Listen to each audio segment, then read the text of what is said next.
When we long for home, are we asking for a roof and brick walls? Or do we just need the people we love and the comfort of a little shade? Yes, home is a location, but it can be anywhere that's dotted with the marks of family and friends. A place made of simple pieces, like a spot to play, a light to read by, a soft landing zone, that together give us hope for the days to come.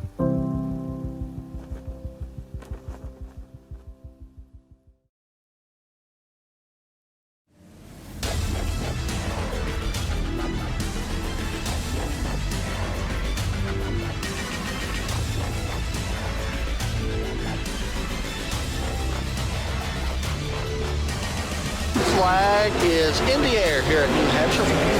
When this race continues, things can change in an instant at day 7. Thomas Jowers Jr. did get his lap back. There he goes, celebrating tonight at day.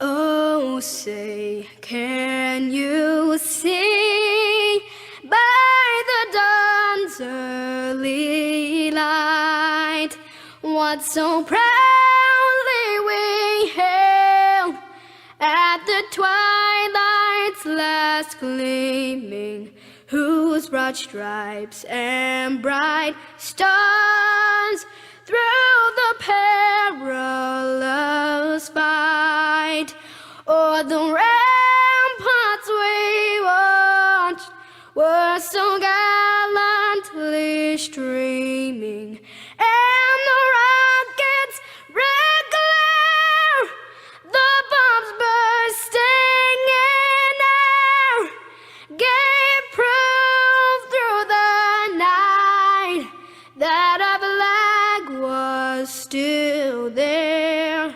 Oh, say does that star-spangled banner yet wave o'er the land of the free and the home of the brave.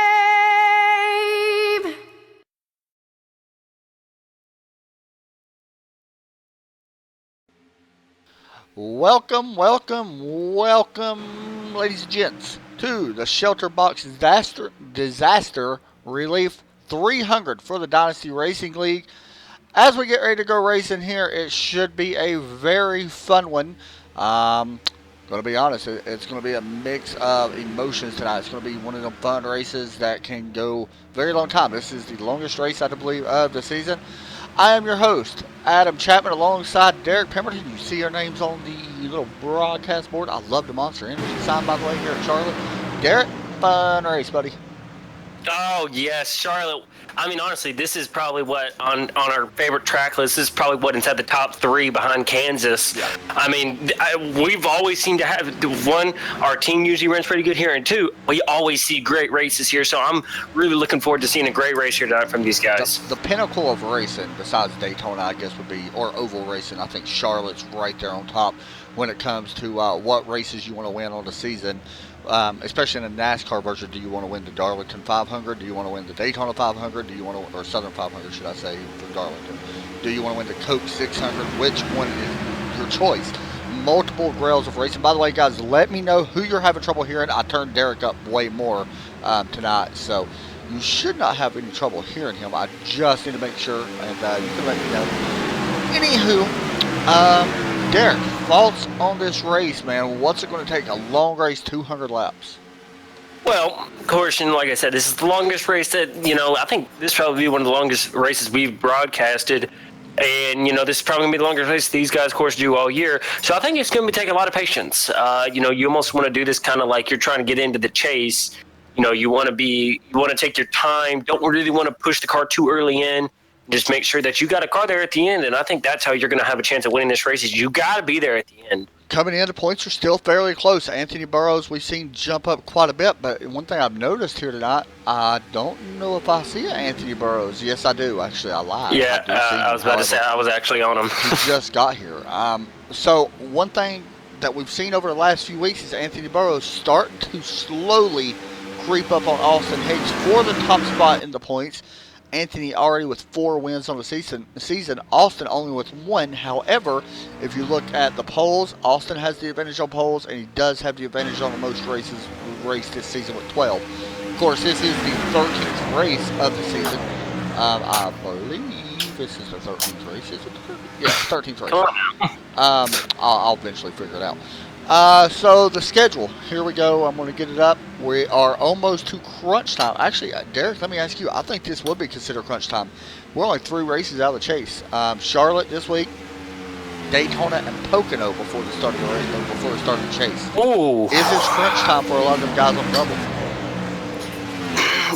I want to say yes and no. Because, of course, you got the crapshoot next week at Daytona. So, I mean, I don't want to say that, if you don't get a win here, your chances are very slim. I mean, who knows what's going to happen next week. But I will say, though, that, a win here for a guy on the bubble spot, a really good finish, will definitely help, I guess, in their playoff push.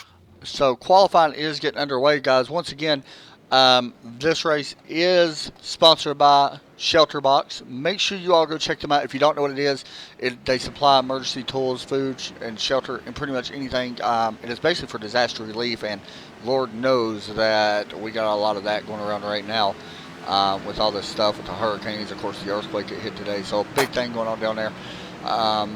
But yeah, make sure you check it out. I just post a link in the description. You all can go see that. Here we go. We're watching Blake Griffin coming out of the pits. This will get green flag qualifying underway for the ShelterBox Disaster Relief 300 here at Charlotte Motor Speedway.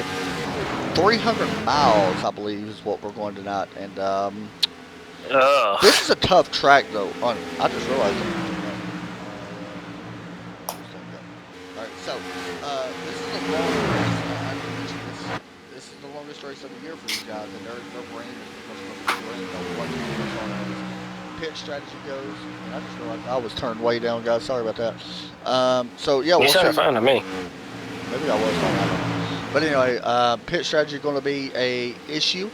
It always is at Charlotte, and pit strategy is what's going to be key here tonight. I think with 200 laps, we're going to see a lot of different stops. You know what I mean? I don't think we'll see one kind of stop all night. I do think we'll see people take 2 tires.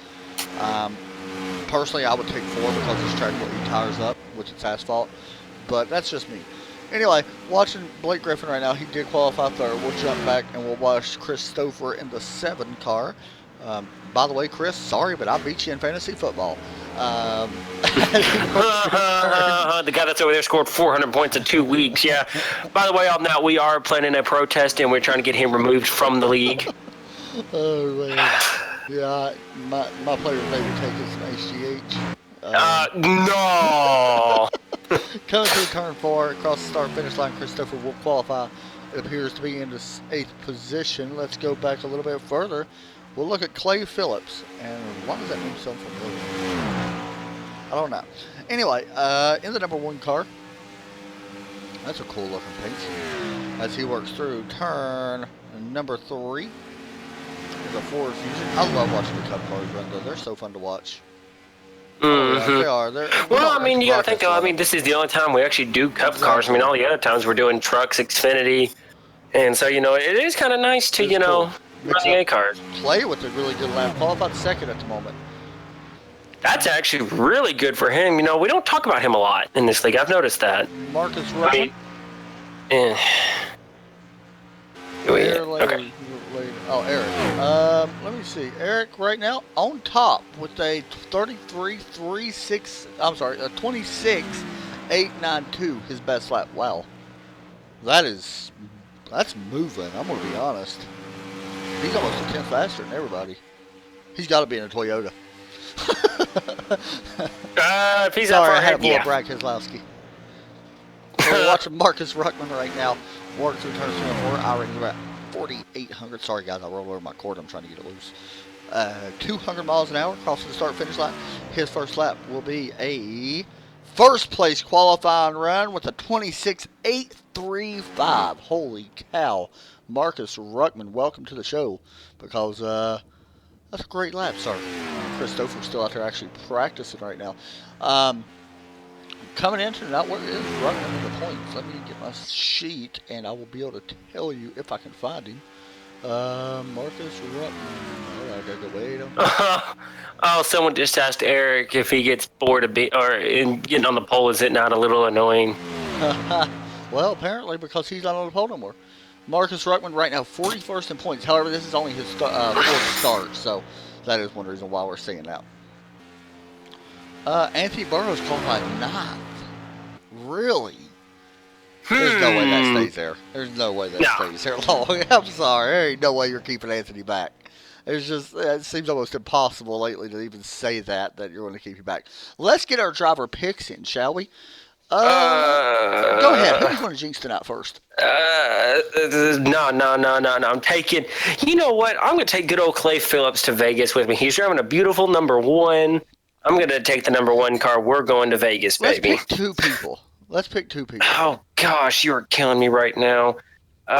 You know what? I'm going to take. I'm going to take the 32 of Brandon Red.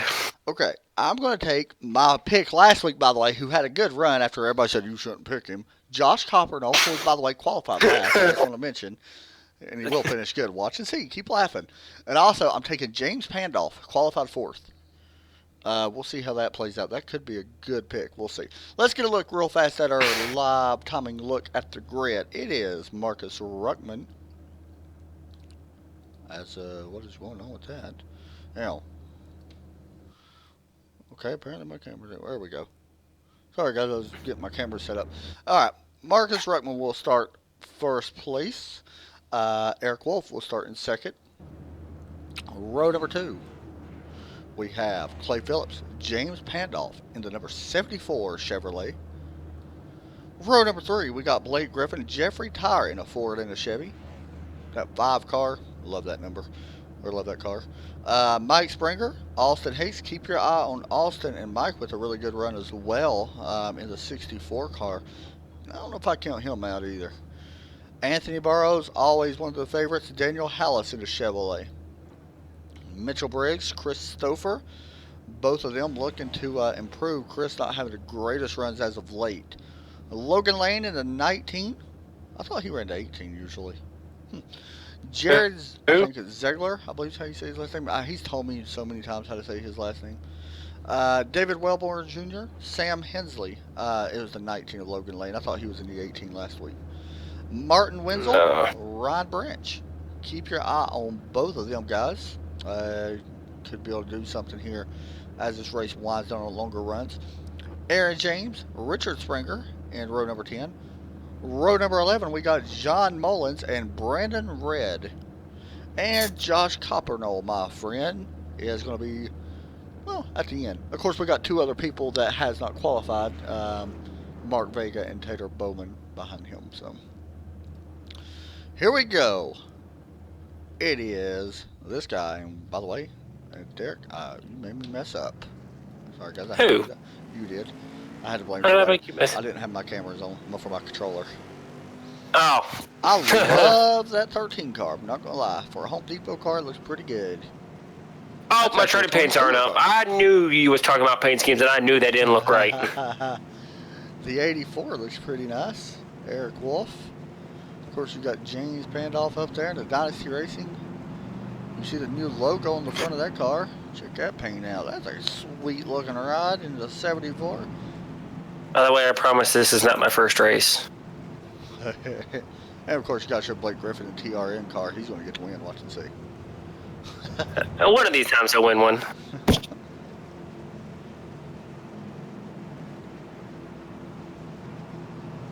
Just looking through some of the paints real fast before we get started. Try to get right from there. Is Logan Lane, 19. All right, Derek. You know what to do, Yes. sir. Oh, you better believe it. I hope I'm not on replay here. That'd be bad because I actually got this one. Okay, here we go. Pace car pulls in as we're waiting for them to drop the green flag, and the green is out. Boogity, boogity, boogity, boys. Finally get me to the green. get to the green. We are green flag here at Charlotte Motor Speedway for the ShelterBox Disaster Relief 300, and we already got a battle for 4th place. Making that now 5th place. Here comes the 64. Mike Springer as the guys work off turn 2 double back stretch. Springer going to look underneath the 74 of James Pandolf, and we'll see coming out of turn 4. Will the highline? By the way, I do expect that highline to come in late in this run. If we stay green. Yeah, if we stay green, oh boy. I tell you what, these guys stand 2 wide, go through the tri-oval. That will not last very long. I tell you that. They will definitely try to get single file as quickly as possible. Right now it's that 13 checking out, and we still got a battle for 3rd here between Clay Phillips and Blake Griffin. As they're 3 wide back there, looks like Logan Lane may have got into the wall. He's falling to the back on the bottom. Got to the wall. Seeing back to 60. Yeah, that looks like that beautiful looking Skittles car that I actually like. He did get a. He might have just scraped it. He didn't got no damage. It don't look like. He's actually getting passed now by the 66. Or about to get passed. He just got passed by Ryan Branch in the 23. The 66 of Aaron James. You know, lately, Derek, though, we've seen Logan actually fall back quite a bit early on in the race, which is kind of odd. He wasn't doing that when we first started broadcasting. Now he's starting to fall back some and then work his way up towards the end as we've watched Blake Griffin get passed for 4th place. Mike Springer right now is on a mission. He is up to 4th and now looking underneath 3rd place. This is I was about to say, Mike who? Like, where did this dude come from? He is. I don't know who this dude is. Who even is this dude? Mike Springer. Let me see if I can find something out about him.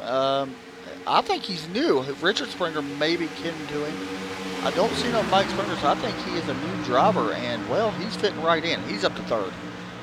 And by the way, coming off last week, Jeffrey Tyler's starting to work his way back up as well. He's been having some good runs as of late.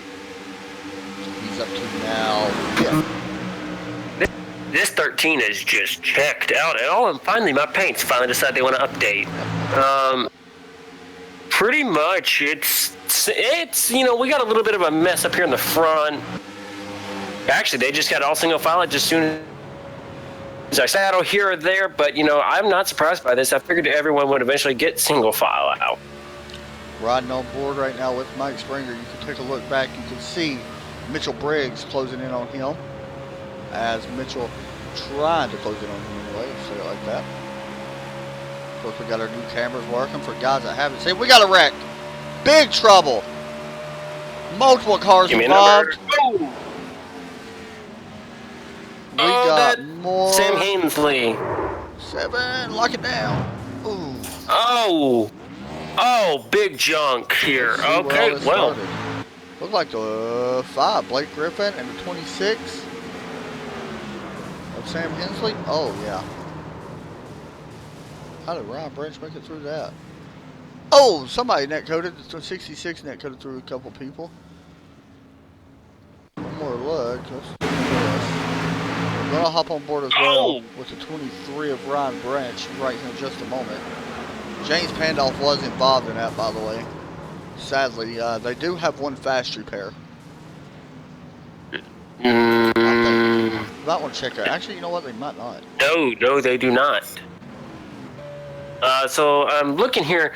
Sam Hensley, the 5, I don't know there. The 7 gets involved. The 74 gets involved. Oh boy, hang on as I try to get the rest of these numbers in here. Oh, oh wow. Brandon Red. Hey, Brandon Red. Yeah, he got some damage as well. Looked like he got clipped at the end. Yeah, he actually drove through a car. I'm trying to see who else here. Of course, James Pandolf there. The 66 almost made it through it, but gets nailed. Boy, if only some of these cars would get back out there and keep running, I might be able to hand them out Modified of the Race Award already here on lap number 7. You got to feel for James Pandolf, one of his best starts of the season, and unfortunately going to be ended early now. A couple of cars blinking up towards the front. Anyway, who is the 18? Ooh, actually, hold on a second. I maybe can I hand them out? Can I hand out the award if they're on pit road? I don't know. No, because they got to be running. Because right now, I tell you who'd get it, Probably and it's 74. gonna be. Actually, no, it's gonna be the 26. Sam Hensley, really? Let me look. Go look at his front end. There ain't much left. You're right. Exactly. No, don't get me wrong. The what number is it? James Pinoff. He's in a close second. But by the way, this is all out of fun and games. Us doing this, just FYI. So don't feel upset if you get it. Actually, as I look at it, Blake Griffin isn't too bad. You know, if I don't, one of these days, I just need to shut my mouth because once again, both my picks was involved in that. Like, good lord. Do you just want me to start running the broadcast? I'm telling you. Are you joking? No, you're not.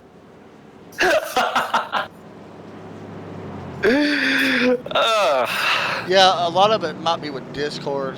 Discord does that for some reason. What? Make me quiet? It makes it sound weird on the broadcast. I'm not sure why. I'm not really sure. It's strange.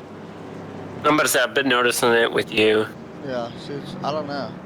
It makes it sound like robot. Like, we could switch over to TeamSpeak and then come back in here if we need to. Yeah, you want to try that? Yeah, we'll do that. I'm just going to mute everything in Discord. We'll hop over to our TeamSpeak.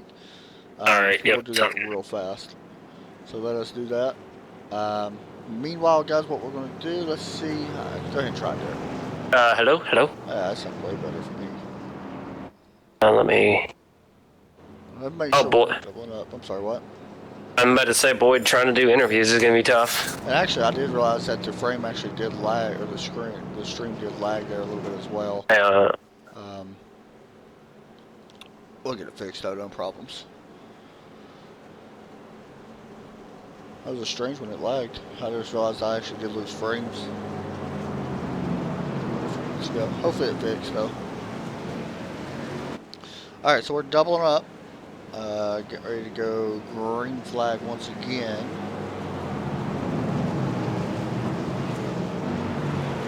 You might want to turn me down just a tad. Okay.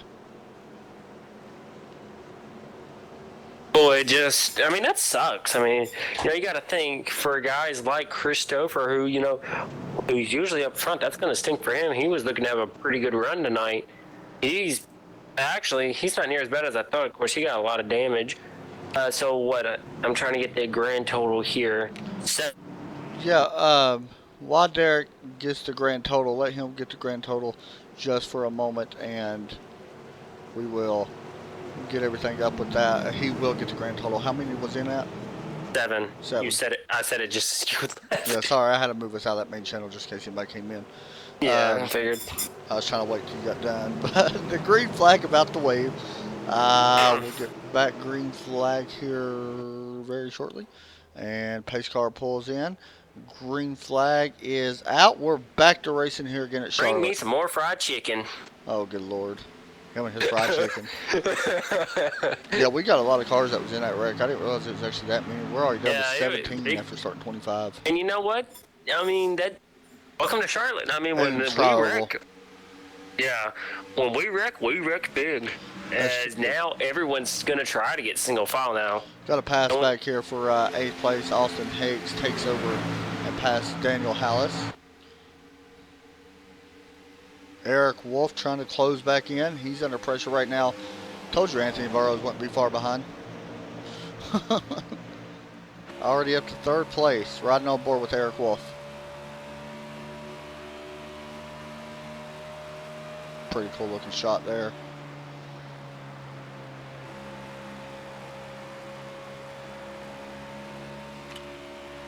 As we stay green for the time being, we will complete lap 13 as we go back down to turn 1. This is a battle for the lead. Eric Wolf slowly starting to put some pressure on Derek. This is something we haven't really seen. Last time we seen Marcus really check out early. Yeah, well, I mean, that's because they were still battling for the 2nd place position. Now, this time, the 84 of Eric Wolf, he's now able to get to the back bumper, and it looks like he's going to be there to stay. And I mean, and that doesn't surprise me. Is now I feel like everyone's going to start. We're going to start seeing a whole bunch of groups. I think now. So, we may see a 2-car breakaway. How we usually that's usually how it is here at Charlotte. Usually 2 or 3 cars that end up Yeah. breaking away from the whole field. You know, in all reality, when it comes to real racing at Charlotte and the real life NASCAR Cup Series, this race is not the most exciting. However, on iRacing, it's a little bit different. Not sure why it's different, but usually, you know, you see cars really work around a lot of other cars at the same time. Yeah, like Derek said, you do get a breakaway. I think we're going to actually have a bigger breakaway because I think it's a matter of time. And this top 5 is going to be on the bumper of, I don't know, actually we're still pretty close with the top 7 right now. Yeah, it looks all the way back to about the 28 of Austin Hanks. By the way, did we used to broadcast league with Austin Hanks in it? Austin Hicks? I think so. I don't know why I thought we broadcasted him on a Tuesday. Well, because I'm about to say it's 28 and that paint scheme just looks awfully familiar, but I can't remember. I can't remember either. We do got a battle right here for third place. Whoa! That was Mike Springer racing the 15. I can't tell if he actually got in the wall or not. He did not. It looked like he just got a little loose coming up out of turn. He will get loose a little bit again and push up the track. Here comes Jeffrey Tyre looking underneath him. We got a battle for second as well. Anthony Oh boy. Anthony Burrows takes over second from Eric Wolf. And actually, Jeffrey that's going to Tyre, Oh, man. Boy, they are really rubbing up on each. Oh man, they are really rubbing early here. No, I'm surprised. You know, I figured we would see an early wreck. I didn't think, you know, first off it'd take out that many cars, but second, that early. I was expecting lap 40 or 50 before we see our first yellow. Yeah, and honestly, I'm gonna be honest. I think that was just effect of a tri-oval. You sit there and mention you can't really race a whole lot in the tri-oval. No, you really can't. No matter in what car, street stock, A car, B car, C car, D car. Yeah, E car. Dirt car, it don't matter. Yeah, it don't. You could run around this track literally with your own 2 feet, and you'd still have a problem in the tri-oval. So now we got a battle for third and for fourth. Third and for fifth.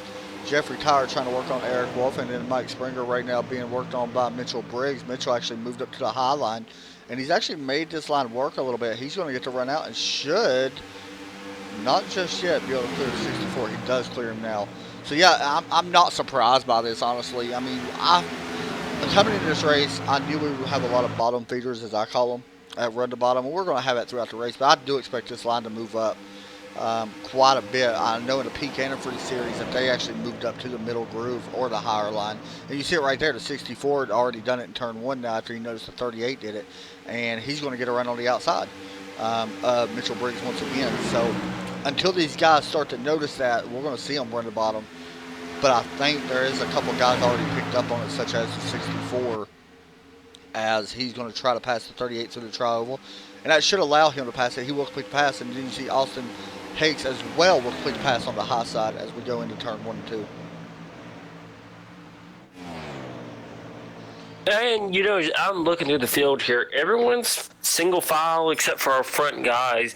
No one's really wanting to. Actually, good pass there by the Jeffrey Tyre on Eric Wolf right there. Eric Wolf seems like he's lost something here. And he took 4 tires. Actually, he had one of the slower stops now that I'm looking at it. 13.6. You know, wait. What are you seeing Marcus's stop at? Marcus Ruckman, the leader right now. 14 flat. Okay, wow. My pit stop's Actually, Anthony Burrows, now Jeffrey Tyre had the fastest stop with a 13.6. What was Eric's? I'm making sure I'm seeing the shot. 14.2. Okay, yeah, mine's a little bit wrong at the moment. Actually, I take it back. Ryan Branch had a 15-second stop. Now that I'm looking at it. Right now. Possibly a battle back here. There we go. This is for 11. Clay Phillips, Blake Griffin. Blake's going to drive around the high side. Ooh, keep it off that wall. And Blake will be able to clear. And Logan Lane's also up to 13th now as well.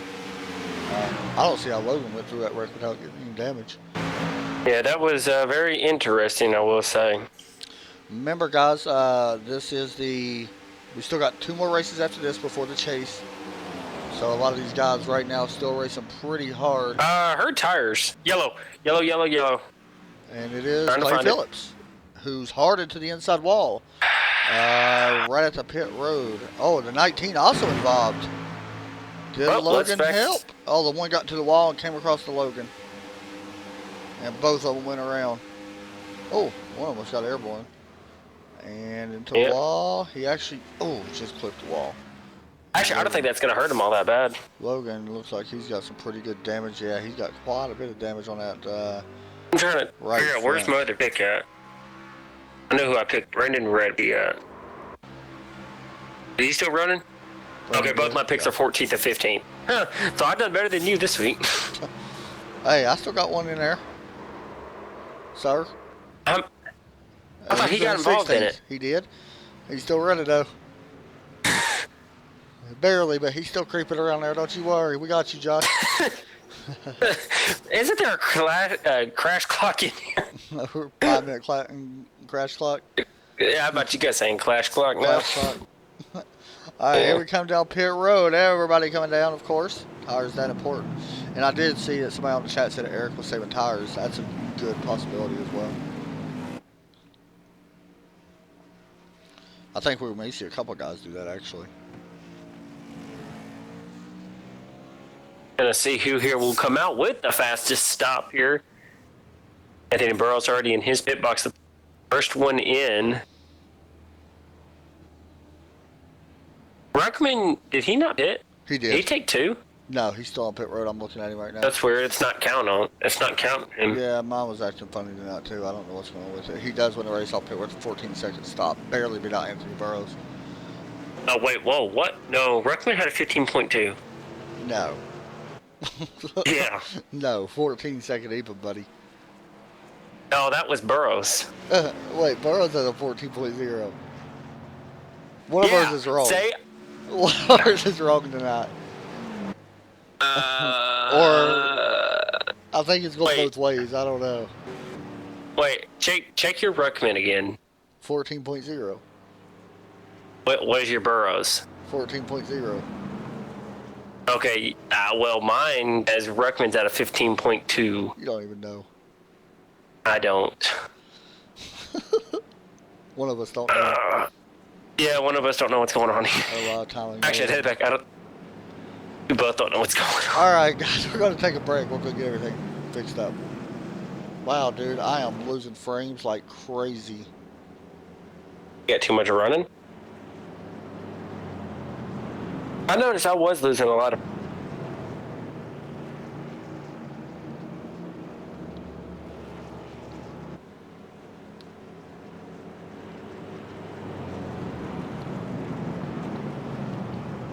Why that was lagging. Sorry about that, guys. Not sure. Weird one. Huh. Oh, yeah, I'm going to say it looks fine. Yeah, it probably does now because I refreshed it. So it should be good now. I don't know what was going on. I had it low or something, I think. I don't know. It worked fine yesterday. That's a strange one. Anyway, sorry. Sometimes I can't control that. Why it does it, I don't know why it's done that. Anyway. Doesn't know what he's doing anymore. Pretty much. Anyway, the pace lights are off, and we're going to go back to green. I know, look down, I just happened to notice my drop frame rate went all the way up to like 2,000. I was like, good Lord, why am I dropping that much? I'm making sure everything's good, but if it does it again, I'm going to fix something. I just noticed something that I did not notice before. Got him over there breaking stuff. Yeah, I know something. I know what it is. So I'll keep an eye on it. And actually, the quality's wrong, by the way, too. And I don't know why. Apparently, it reset everything in my settings. Well, yeah, you. Yeah. So the pace car is getting ready to drop in for the third time. And the green flag back out again here at Charlotte. I want some pizza. I'm sorry. That's just it. I'm gonna start just doing random stuff whenever we go green. So as we state green flag, at the moment, it is a race for second place as Jeffrey Tyre takes over second over Anthony Burrows. The inside line really worked out some good at the start of that restart anyway. We're pretty much single file all the way through the field. We do got a battle for third. Eric Wolf, Anthony Burrows. Eric looking underneath Anthony, and we'll take that spot away.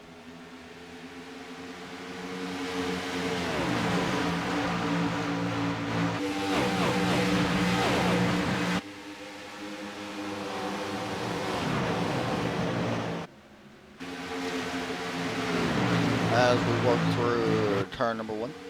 Or, I'm sorry, on travel. Do you know where you're at? Halftime, not even more. I'm going to be honest. Right now, I'm so behind. I'm looking at my settings while I'm broadcasting at the same time, make sure everything's good. Well, then I guess I'll take over here. Jeffrey Tyers moved up to second. He's actually kind of ran down Marcus here just a little bit. As Eric Wolf, who's moved back up into third. Anthony Burrows is kind of dropping to the back here just a little bit. He's like he really struggled on the start there. It's actually Jeffrey Tyers sticking right with Marcus Ruckman. Actually, somewhat sputtering. So I blew LB up to 66. Yep. He was back in the Aaron James. He'd already blown up in the wreck. What's unfortunate for him, I think he was actually caught up in that first wreck, correct? Yeah. I think he may have got all the damage repaired. It's actually right here. Look at this run that this 46 got on the back of this 13. Jack said, donate to. Jack said, donate. Hey, don't you worry. Coming like January, we're gonna be 1080p. Don't you worry about that. That's strange. By the way, guys, if the graphics look absolutely horrible, please tell me, because I think I figured it out, and apparently my settings reset, and I don't want to stop the broadcast while I was doing it. I can't really look at it and tell you at the moment, because I got way too much stuff up on my screen as it is. I think it's 15 years to get everything back up running again. Boy, and here comes, I believe that is Austin Hanks. He's looking to get around Eric Wolf here. We got a battle for the lead. Yeah, I mean, Jeffrey Tyre, he's been all over the back of Ruckman here. Ruckman, I don't know how much Tyre's going to give up with Ruckman and, him kind of moving around the track like that. Who's that blinking back there? I can't tell. I do not see it, actually. Okay, someone was blinking. It was causing my lifetime to mess up.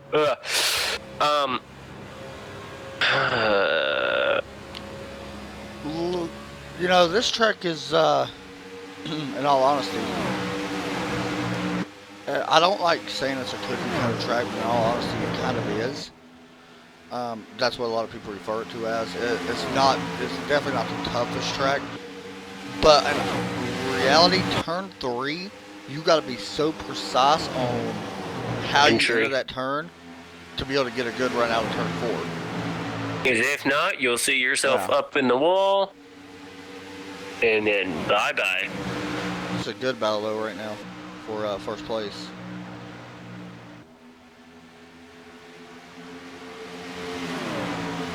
Austin Hates, by the way, is trying to get her up Eric Wolf in third.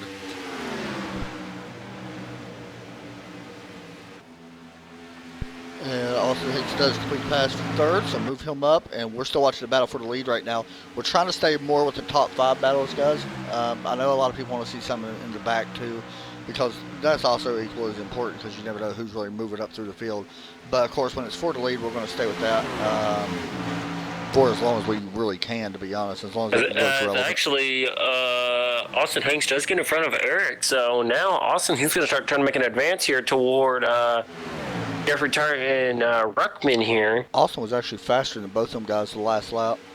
Well, I think the only reason is actually Jeffrey's all over the back of him. Is actually here comes Eric back to the outside of Austin. Austin does get the pull away going through the middle here. Jeffrey Tyre cannot be hanging on for too much longer, just sitting here going to try to stay behind him. As you can tell, he's trying to find a way to get, trying to get his car up beside Ruckman. He looks better entering 3, but he really does. It's about even the rest of the way around. Yeah, it really is. I mean, he honestly does look a lot better, and I think that's where he's getting a lot of his time is in 3. He may try to change up his line.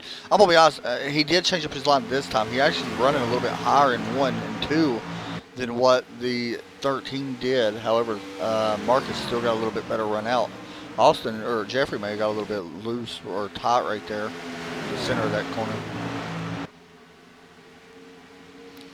So a really good battle up front and a really good battle for third.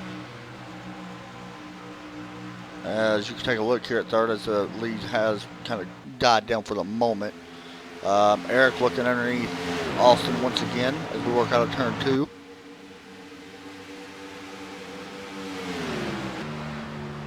Um,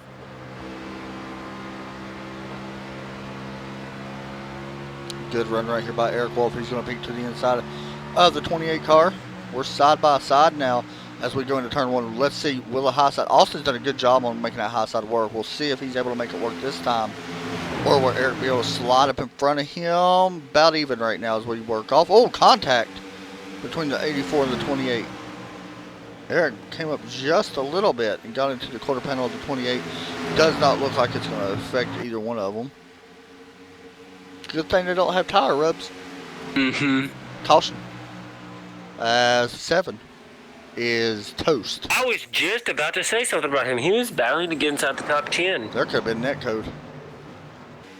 I will be the judge of this. That was a close one. 96.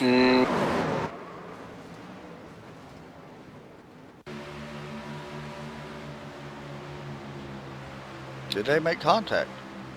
No, I think there's net code there. I went to far chase, and that's what I'm seeing. Good talk. I'm thinking. Slowing it down. I didn't know if they actually made contact, from what I'm seeing. I mean, it's close. Okay, nope, that D right there just showed me no contact. So yeah, you seen the same one I went. You went far chase as well? Yeah. That's what I went as. I didn't see any contact either. Them gets hard into the outside wall. Yeah, it ended his night for sure. I mean, there's no question about it. I'm surprised. I figured the car would have went back down to the bottom. And the 98, I believe. I don't know why some of these cars are Oh, blinking like that. 7 is now in the running for modified of the evening. Actually, I don't think we have any cars out running right now that could win modified of the evening. I'm sorry, that was the 96, guys, of David Wellborn, who I was thinking of, not the 98. As the race off pit road is won by Marcus Ruckman.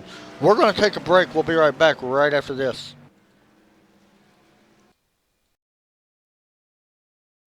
When I first heard of ShelterBox, it was an excellent idea. I mean, just for the simple fact that you put together a care package just to get the bare, necessities to people in need right away was just an excellent idea. Once I heard about what ShelterBox was all about, I was all in.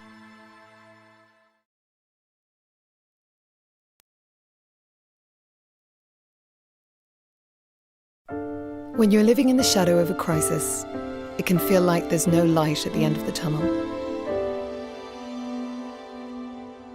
But ShelterBox provides a ray of hope, supplying families in need with warmth, light, and emergency shelter. This winter, ShelterBox are asking you to help bring a little light to those in need. By hosting a candlelit fundraising feast, bringing together your friends, family, and loved ones, you can raise money to help others. Shine for ShelterBox is a wonderful campaign that will raise money to support those in urgent need in disaster zones around the world. Filling your home with warmth, love, and light can do the same for thousands of people in need of help, creating brighter futures. Visit shelterbox.org/shine to request your free fundraising kit and help bring some light to those living in darkness.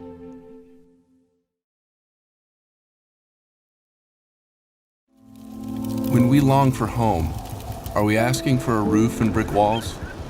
Or do we just need the people we love and the comfort of a little shade? Yes, home is a location, but it can be anywhere that's dotted with the marks of family and friends. A place made of simple pieces, like a spot to play, a light to read by, a soft landing zone, that together give us hope for the days to come.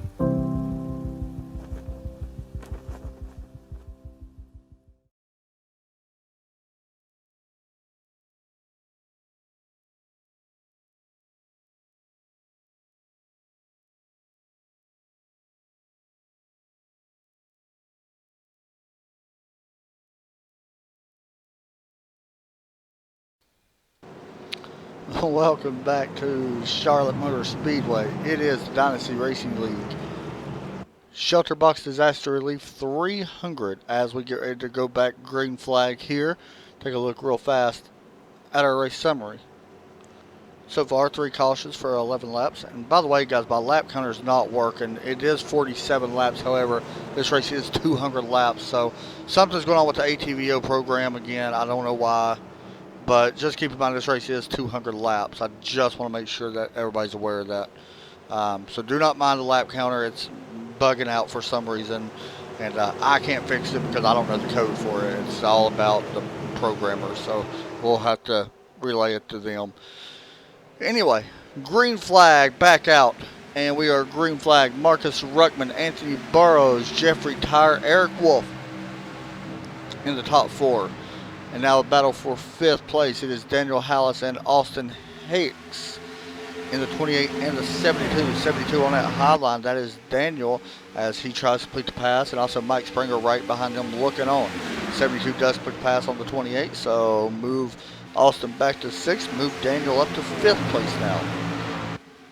Now a battle also between Mike Springer and Austin. And a battle with Blake Griffin and Ryan Branch as Ryan looks underneath Blake. Going to complete that pass. Here comes the 64 Mike Springer trying to complete the pass on Austin.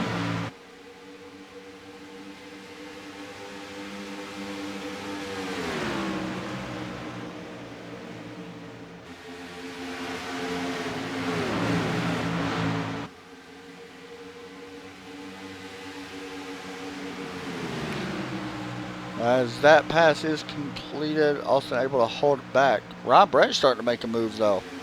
Guys, we didn't get a real fast look at the weather, so there you go. Once again, people watching, I'm going to keep relaying this time and time again. This race is at 200 laps, not 139. The ticker's messing up. The lap counter on the left is correct, but the one that says 139 at the moment is not correct. So just ignore that. It's changing for some reason. Anytime that there's a race, it seems like over 175 laps, it messes up for some strange reason. No idea why. And apparently it's something with the program. We'll get it taken care of later on once the programmer updates it. Rod Branch on the move though, as we got a battle for the lead. Anthony Burrows underneath the 13. Will he be able to complete the pass going into turn 1? He will. Burrows takes the lead, and what will be, if he's able to hold off and somehow win this one, his 5th win of the season, still a long ways to go. 150 laps still remain here in Charlotte as we are 50 laps in. Coming through turn number 4, Jeffrey Tyre trying to make a move to catch back up to the 13 as well. Jeffrey's having a lot of trouble passing the leader or leaders. He's had trouble with the 13 in particular. He has worked a lot to try to get around him. He just can't seem to figure out a way to get around him. Battle back behind them. Eric Wolf, the 72. Daniel Hallis has closed in on the 84.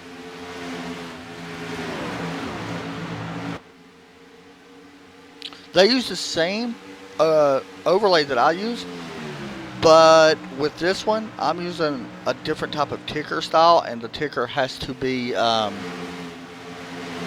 this is the best software right now. Yeah, this is guaranteed the best software. And what's kind of weird about it is that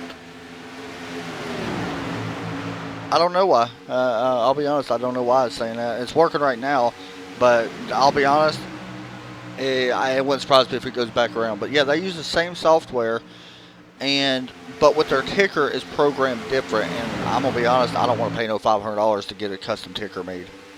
I do got a custom ticker, but it's weird. So, and I'm not a big fan of how it plays, if that makes sense. So our new one is getting worked on.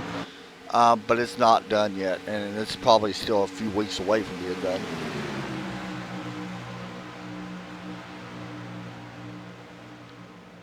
But yeah, it's strange. I don't understand why it does that. And I mean, there's another program that used to be ran called IRTVO, and it was a good program, but it does not have the same capabilities of the one we use now with the live time and stuff that we use. So it's kind of strange. I don't know why it does that. What's happened? My ticker was messed up. It was showing that there was 139 laps left a few minutes ago, and it kept changing. I don't know why it does that. You were It's getting my something with the hopes up. program. It's something with the program. I don't know what's going on. Anyway, 57 laps are going to be complete. Here comes the 64. No, Ryan Branch still able to hold back the 64 Mike Springer. Ryan's actually doing a really good job right now. He has worked his way up after starting 18th. Now trying to pass to the inside of Austin Hicks in the 28. Ryan actually may have something for these guys. He's definitely on the move. Oh yeah, most definitely.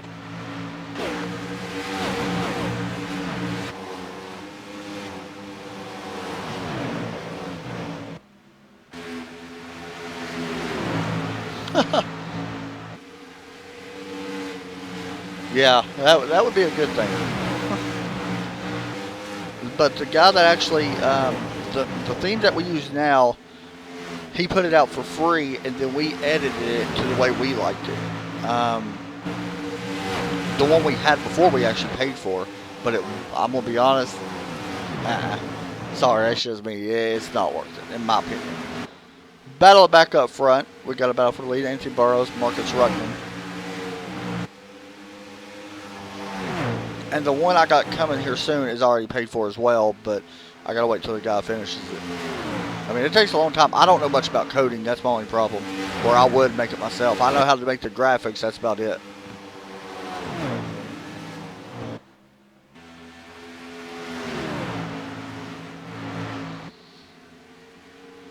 You know, I'm impressed right now with a couple of these guys. Ryan Branch, by the way, fell back to 8th. Derek, right now, looking at the top 10, who are you most impressed with? Inside the top 10, yeah, oh boy, just sitting here looking at me, it would be Jeffrey Tyre. You know, I mean, haven't talked a lot about him this year. You know, he kind of shows some flashes here and there. It'd be tough to pick between him and Mike Springer, I would think. You know, I don't know Mike, so I can't really say him. I'm going to be honest with you, I'm most impressed with right now is Ryan Branch, even though he's about to get passed, possibly by Mitchell Briggs. Right now, I'm very impressed with how he's running. We got a good battle up here. This is a battle for 4th, 5th, and 6th. Eric Wolf, Jeffrey Tyre, Austin Hicks. Who are you mostly not impressed with right now? Or maybe one of the guys wrecked out? I was going to say, more likely it's going to be a guy that's wrecked, but I can't really blame a guy who's wrecked. Yeah, well, Tyre, now you're now disappointment to me. I don't know. The most disappointed with, I think, would have to go with. Oh boy, this is. Yeah, I think it would have to be Blake Griffin. Of course, had that early trouble. He's worked his way back up inside to the top 10, but I expect him to be a lot faster. And when we're saying that, guys, we're not saying nothing bad about him. It's just bad luck or something like that. It could be causing him that. You know, just running into bad luck. I think the most person I thought would have a good run that's not is Logan Lane. Of course, he did get caught up in that wreck. That was not his fault. But I thought he would qualify way higher, you know what I mean? He just seems like he's been struggling the last couple weeks with that. I think it was last week as we watched Mitchell Briggs and the 23 of Ryan Branch, and Blake Griffin now tries to pass Mitchell as well. But yeah, the last couple of weeks we've seen, you know, Logan kind of not qualify as well as he should, I think. And let's hop back up towards the front as Mitchell gets passed by Richard Springer. Marcus Ruckman has right now. We got a big space. We got 4 groups right now. We got 1st and 2nd, 3rd and 4th, 5th and 6th. All 3 are spaced out in their own little world, I guess you could say. As we are already 66 laps in on this 200 lap race. I'm actually surprised my counter is working right now. Guys, make sure you check out ShelterBox Disaster Relief. For anybody that might be new to it. Hey, Delaney! Hello. How are you? Wait, what? Who? What? When? Where? What? Why? Delaney. What? She's in the chat. How about that? I'm not even looking at the chat right now. Hang on. Delaney Dunn. Ain't seen her in a while. She said hello, Adam and Derek. Bye. Let's see. For people who want to know about ShelterBox, right now, around 85 million people. You can read this all on their website, by the way. Around the world have been made homeless by natural disaster and conflict, and I'm sure there's probably more than that now with what happened down in Florida New Mexico today. Did you see what happened in New Mexico? Yeah. It's bad. That earthquake. Yeah. And then you got that other hurricane that's hit Puerto Rico. I mean, it's horrible. Wait, whoa, I don't know that one. You didn't see that one? Oh, man, that's huge. A Category 5 hit them. Oh, wonderful. Yeah. I mean, not wonderful, but wonderful. Yeah. I mean, it's pretty bad. So, go check this out. I really like this. This is the first time I've actually seen it. I did not learn anything about this until today. Whenever I was getting the logos and stuff, and I just happened to go check out the website because I'm all into stuff like this. Really like it. I think it's cool. So make sure you check them out. They got a thing on there right now with Hurricane Irma and stuff that hit in Florida. And you can make sure y'all check them out around, I said New Mexico. Ain't that what it's called? Wait, no, I'm sorry. It wasn't New Mexico. Mexico City, I think. Sorry, I apologize. Wow, you absolute bum. How? I just messed up. My bad. It's Mexico. You know what? I have a friend who lives in Mexico. It wasn't Mexico City. Where was it? It was just in Mexico. It was That's just in all I know. Mexico, yeah, but I can't remember. It was near like Guatemala and stuff. I apologize. I said New Mexico. Mexico, the country. My bad. Welcome to geography class. Yeah, man. No, let's not even go there. Worst subject ever. I'm from Tennessee, man. All right, Jordan. We think that anything.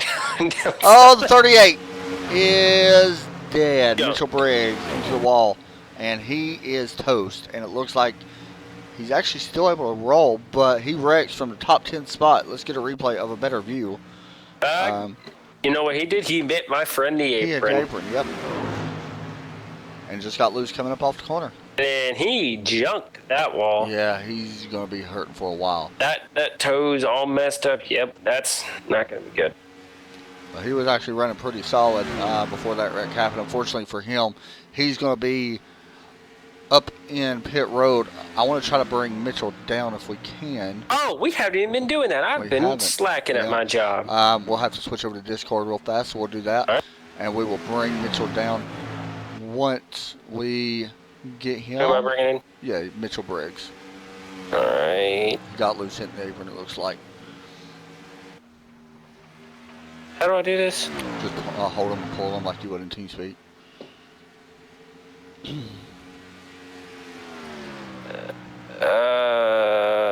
I'll get him. No, I'm gonna do this.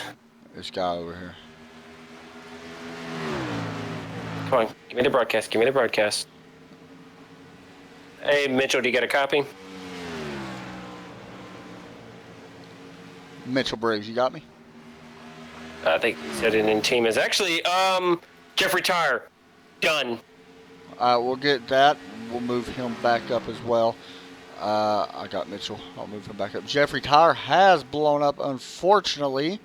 Ran into the 96. Oh. See what happened here. Sorry, guys. No We yellow. gotta back this up. No yellow. Yeah.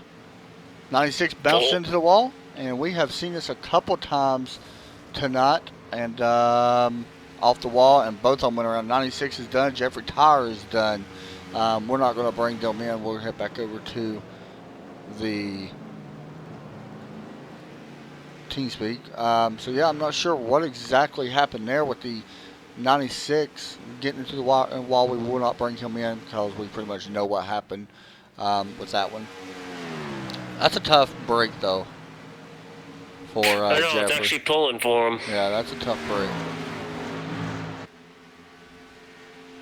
I'm going to say, these guys have already had a pit stop. He said no caution, let it go. I agree, let it stay green, man. I like watching it stay green. I mean, for one, it don't mess up my ticker. For two, I like seeing cars get spaced out to see who can run who down. You know what I mean? That's why I think your faster cars are going to come in. Eric is up to third, by the way, Jordan. I know you was wondering. He is up to third. I'm sure you can see it on the ticker right now. Daniel Hallis. Everybody else right now kind of spaced out for the most part. I think I want to get a break in. What do you think? Yeah, I'm good with that. All right, we'll grab a break.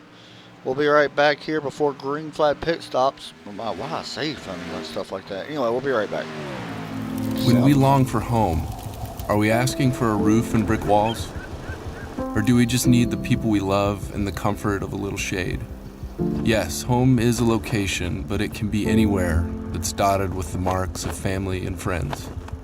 A place made of simple pieces, like a spot to play, a light to read by, a soft landing zone, that together give us hope for the days to come.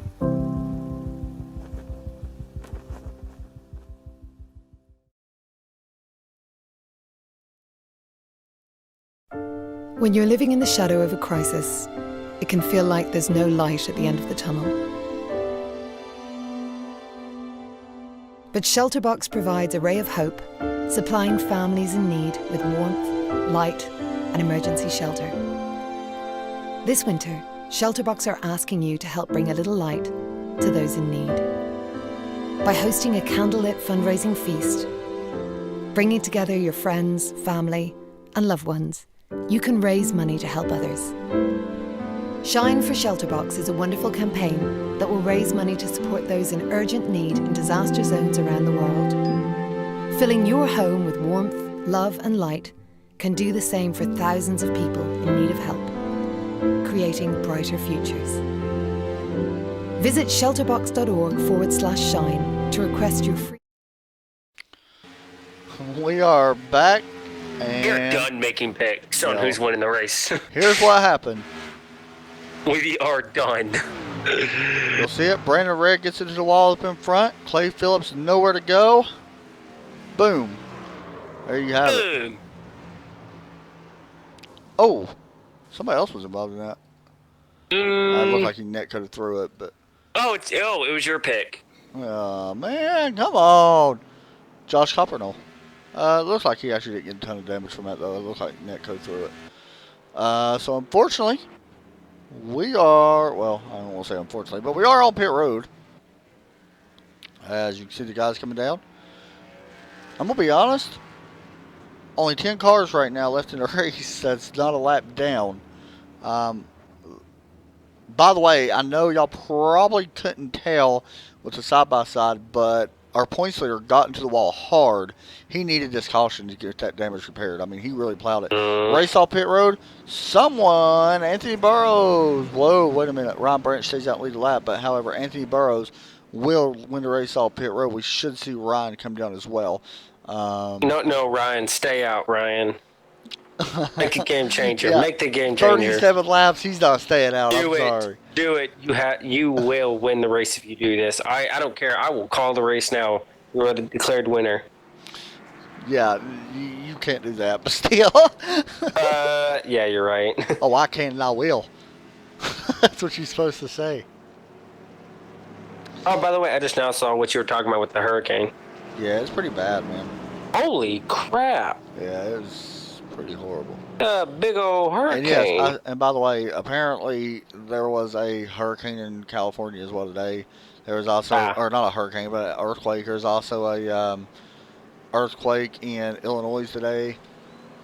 I mean, dude, there's literally been so many earthquakes. This is just today. There's like 5 earthquakes today from what I'm reading. But the one that hit Mexico was absolutely humongous. Have you seen the video? No. Yeah, you don't. I saw pictures of actually. Yeah, you know what I'm about to go do? You want to look it up on YouTube? Yeah, you could. It's pretty bad. Is it probably any trending? Probably. It's sad. Like, it's really sad. Anything like that's sad because people work their whole life for it, for whatever they have. Some people have anyway. A little bit about some of the drivers that is up towards the front in points. Anthony Burrows right now, second in points, 9 top 5s, 4 wins. I'm going to tell you right now who's taking the biggest hit from tonight.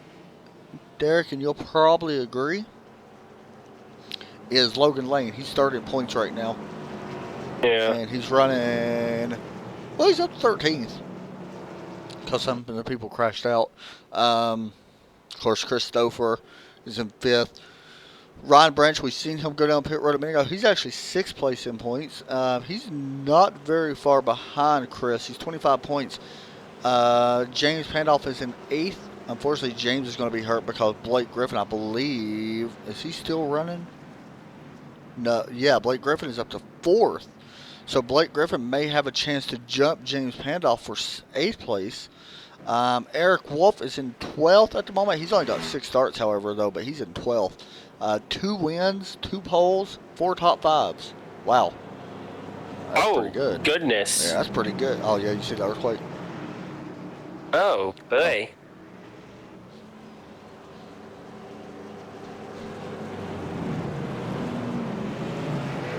Oh, there goes that building.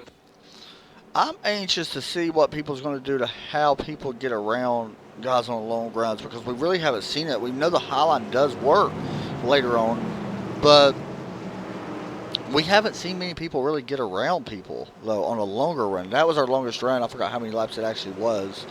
It was like 33, I think. So I don't know. It's a strange one. See, look, my ticker messed up. It says 84 of 189. And it'll fix back here in a few minutes. I don't know what's going on. Green flag back out as we continue here for the Dynasty Racing League. Out in the 160. I can't even. I can't think of anything crazy to say. Yeah, it's broken. I'm broken. I know that. 4th place battle. Should I say 3rd place battle? Blake Griffin working. It ain't Griffin, by the way. I don't know why I keep calling him Griffin. Blake Griffith, working for 3rd place.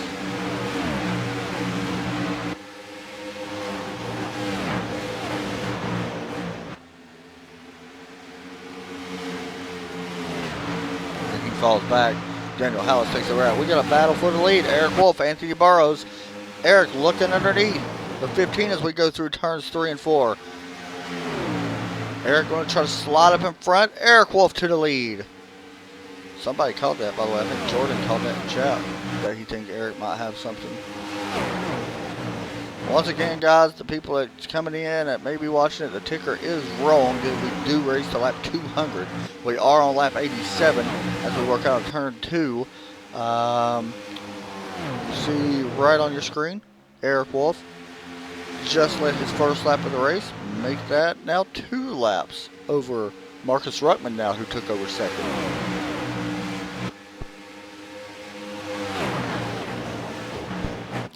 And right now, single file for the most part. The battle is heating up for the lead. Here comes Marcus underneath Eric Wolf. Going down into turn 3. We'll see if the run out works for now. No. Marcus Ruckman to the lead. Wow, we're seeing a lot of lead changes at the moment. So the 13 car moves up a spot. 84 falls back a spot. As now the battle for 3rd is heating up. Here comes Daniel Hallis looking underneath Anthony Burrows for 3rd.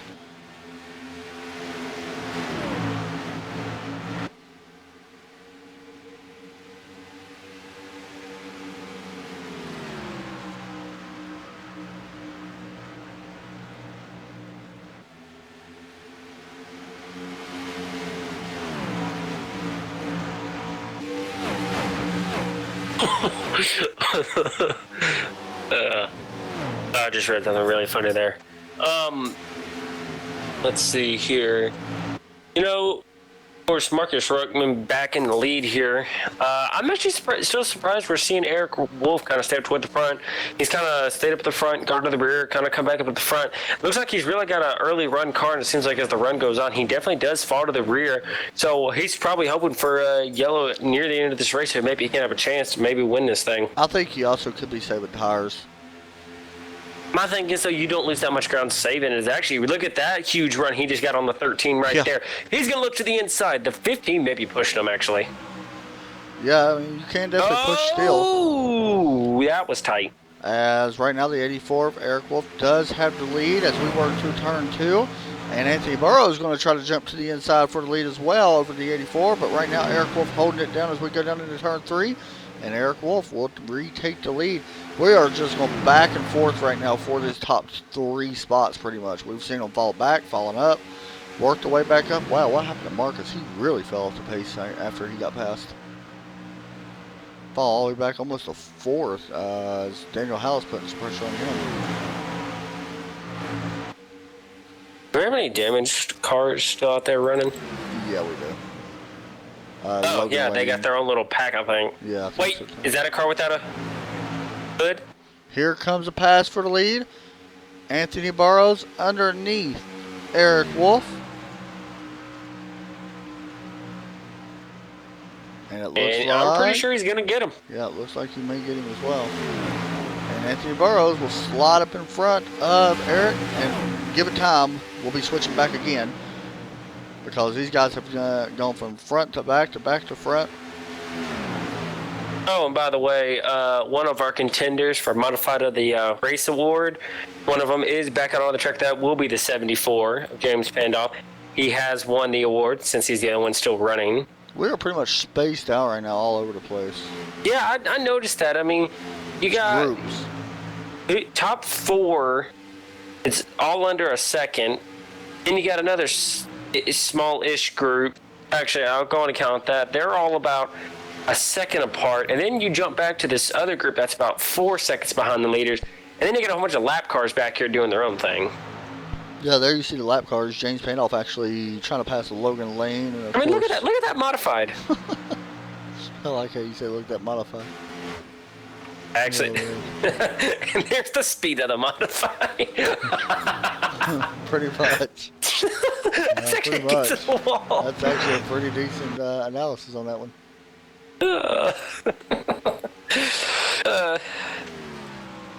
Anthony Burrows is left.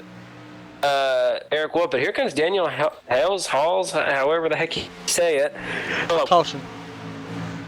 Logan Lane. Oh, big is choke on the done. front. Josh Coppernall. 74 James Pandolf. Logan has blown up. And crab walking. Adam, we need to quit talking about people. Yeah. I don't even want to know. What happened? 42 got in the wall. What happened to Logan, though? Hold on. Why did he... Was he slowing down to avoid the wreck? I mean, he stopped. Oh my Yeah. gosh. He literally stopped. Like, No, he didn't stop. I mean, James helped him with the turbo boost, but he was like, stop it. I see the 72. Oh my gosh. He hit him at like 200 miles an hour. So I think Logan seen the wreck and checked up, and James, didn't check up as much. And, well... Oh my gosh, I'm backing this up. I gotta see this, because he hit him going at least 200. Well, Got out of it? insane. Oh my gosh. Ouch. Real fast, let's get an onboard shot from the 42. Yeah, this is gonna hurt. Riding on board with Josh Coppernall, who... He just thought he missed the going wreck. hard. Oh my gosh, he went to Derrick International Space Station for a moment. I'm going to be honest. I think that scared the living crap out of the 42 because he turned and he just seen a car coming right for him. Yeah. Oh, now if only the 42 could get back out running, he would give the 74 a run for his money.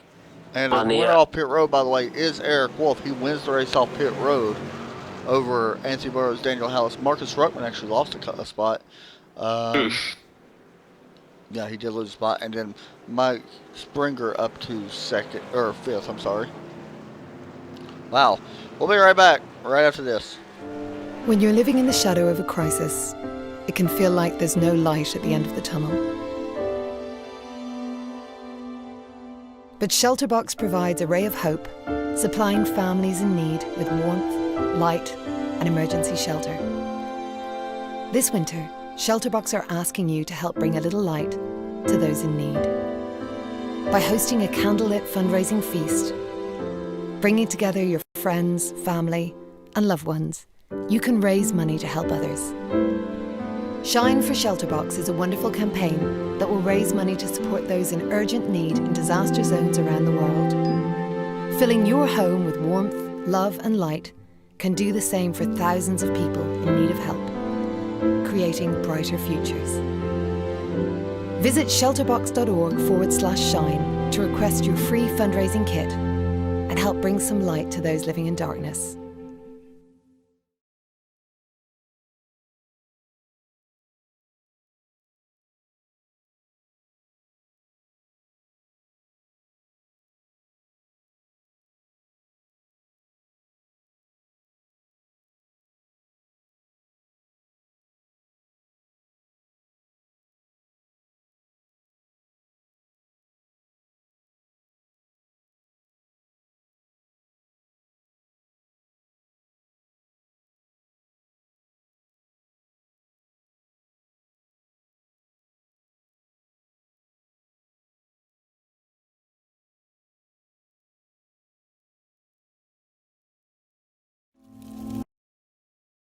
When I first heard of ShelterBox, it was an excellent idea. I mean, just for the simple fact that you put together a care package just to get the bare, necessities to people in need right away was just an excellent idea. Once I heard about what ShelterBox was all about, I was all in.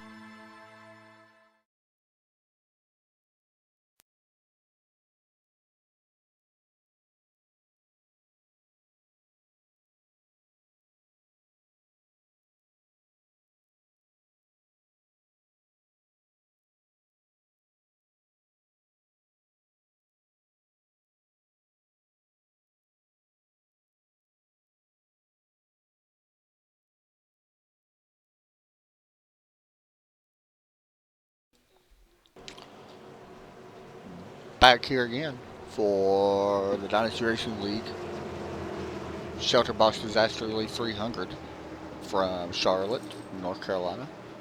About to go back green as we take a look. This is a 200 lap race. Ticker broke again. 5 cautions so far for 19 laps. Make that 20 laps. 6 lead changes. Eric Wolf going to lead us back to the green. And the ticker will fix once we go back green. I love when it breaks. Guys, I'm going to be honest. We only got 9 cars on the lead lap, and we are back out, yeah. green, and give me the PS5. And this is a weird one though, because this kind of race is something we really didn't expect with these guys. Oh man, we got a good race for second.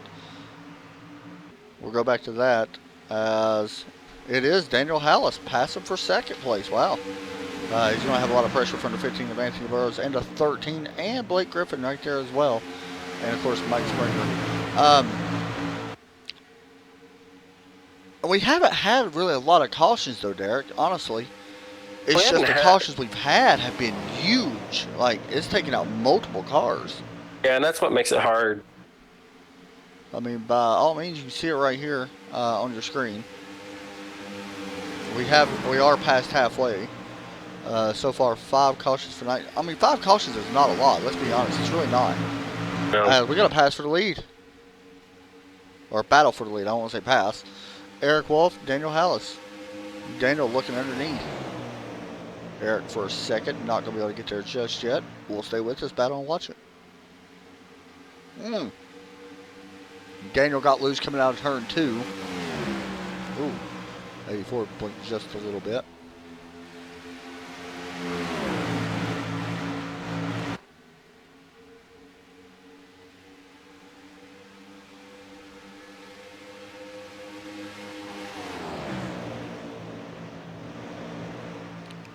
I love it when people leave me on red. Sorry guys, I was sitting here reading what y'all was writing in chat.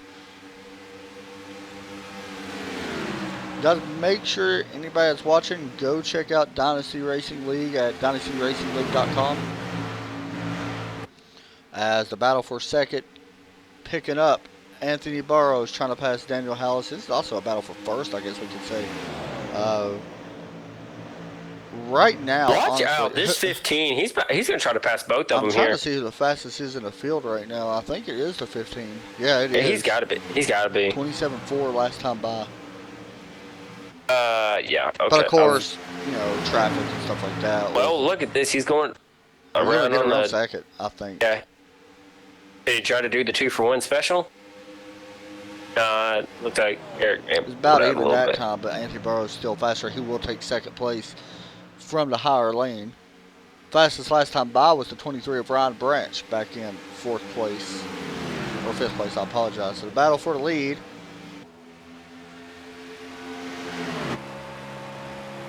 As we take a look back to Anthony Burrows on board, and you also see Daniel as well. Well, these three are just underneath the blanket. Yeah, they pretty much been pretty close on night too. That's what's interesting about it. Ooh, it would be bad if one of them got in the wall. 27.745 last time by. Here comes, oh, what a shot here. That is an awesome onboard shot. You see Anthony to the inside of Eric Wolf.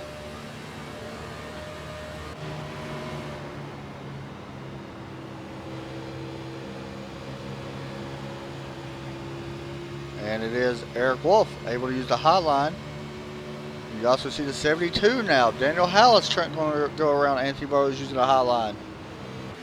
Honestly, I'm surprised Eric's been able to hang out up front for as long as he had. You know, Woo! like I said. Oh boy, close. I thought he about took out the 15. Yeah, that was close. You know, like I said, I'm surprised how Eric's been able to hang it out up front for as long as he had. Because usually, like I said, he's falling to the back as the run goes on. It's changing a little bit for him. I don't know if it's the track, maybe starting to put some rubber down. Maybe. Yes, sir, Jordan. I got you, sir. I will. I'll give them to you as soon as this race is over. I gotta make one of them transparent. So yeah, I'll get that over to you as soon as this one's over. People that don't know, Jordan's actually working on a replay for us. Finally, because I've been needing one for a while. But I know how to use Sony Vegas Pro, but I don't know how to make it actually do stuff that good. So I know he's using Blender, I think's what I read. And from what I've seen, he did the work. It's pretty nice. Yeah, I saw it too. Boy, this 72, he's a little way back to this 15. I'm impressed right now with Ryan Branch, though. He's up to 5th. We haven't really talked about him a ton. I mean, he's done a good job. He's started back in 18th, and he's up there. He's pretty solid for him. Where's he at? I know he's up there. Yellow. Yellow is out. As I don't know how many more cars can wreck. Ryan Branch wrecked. Adam. We need to quit talking about. You know what? Let's just talk about the weather. No, to be honest, I'm just gonna sit here and not say a word the whole broadcast and just show it. 'Cause I feel horrible, man. Like I was so proud on how he was running. Oh. See, now you wonder why I don't like it whenever you talk about me in the broadcast. Man.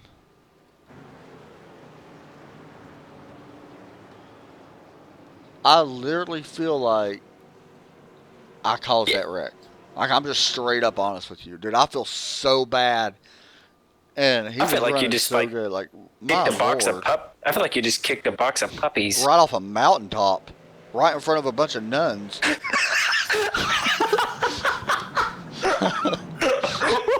I probably shouldn't have said that. I apologize, God. Like dang. One second. Oh gosh. Oh gosh, I'm sorry. I shouldn't have said that. No, you shouldn't have. Man, I feel so bad, dude. Wow.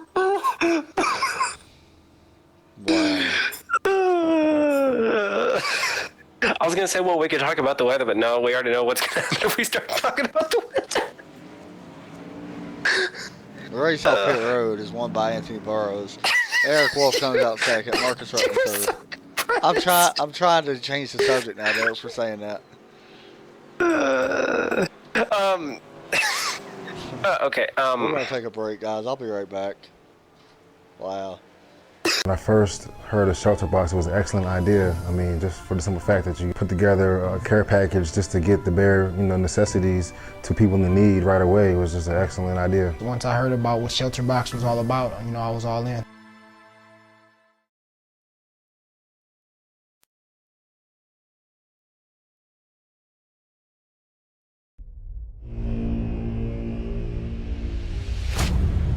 Get ready, going green. Green, green, green.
Welcome back to the broadcast. We are joined by Ryan Branch, the driver of the 23 that was having such a great run. Ryan, besides me cursing you, what happened? I don't know. Every early parts of all those runs there, I was going out of the gates pretty quick and losing too much tire, and it got the best of me there. We're about to go back green here in a moment, but while we got you in here, what is the track feeling like, man? It looked like you really had your car dialed in. I mean, I'm going to be honest, you was one of the biggest movers of the night. I was very impressed, by the way, on how you was running. What's these guys feeling right now out on the track? Is it tight as the run gets on? Does it get loose as the run goes on? The car feels awesome. Honestly, the track feels good. You can tell those top 3 or 4 guys. I don't know if you've noticed Eric. He moves from, upper to back to up to back. If you notice halfway through a run, we haven't seen a full run yet. Eric starts to drop off, and all he's doing is conserving tires. That's not because he's not pushing it.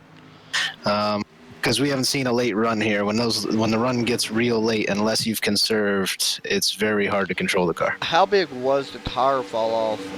As we now watch Eric try to hold back to 13 of Marcus Ruckman. How big was the tire fall off that you was experiencing? We did notice the groove started to change a little bit. Early on you was running the low side, but then guys did move up. Right. If you notice, it's a yellow car. I don't know which one it Daniel is. Hallis, I believe. Yeah, he is running the high line most of the time here. I don't think it's Daniel Hollis. It is Mike Springer.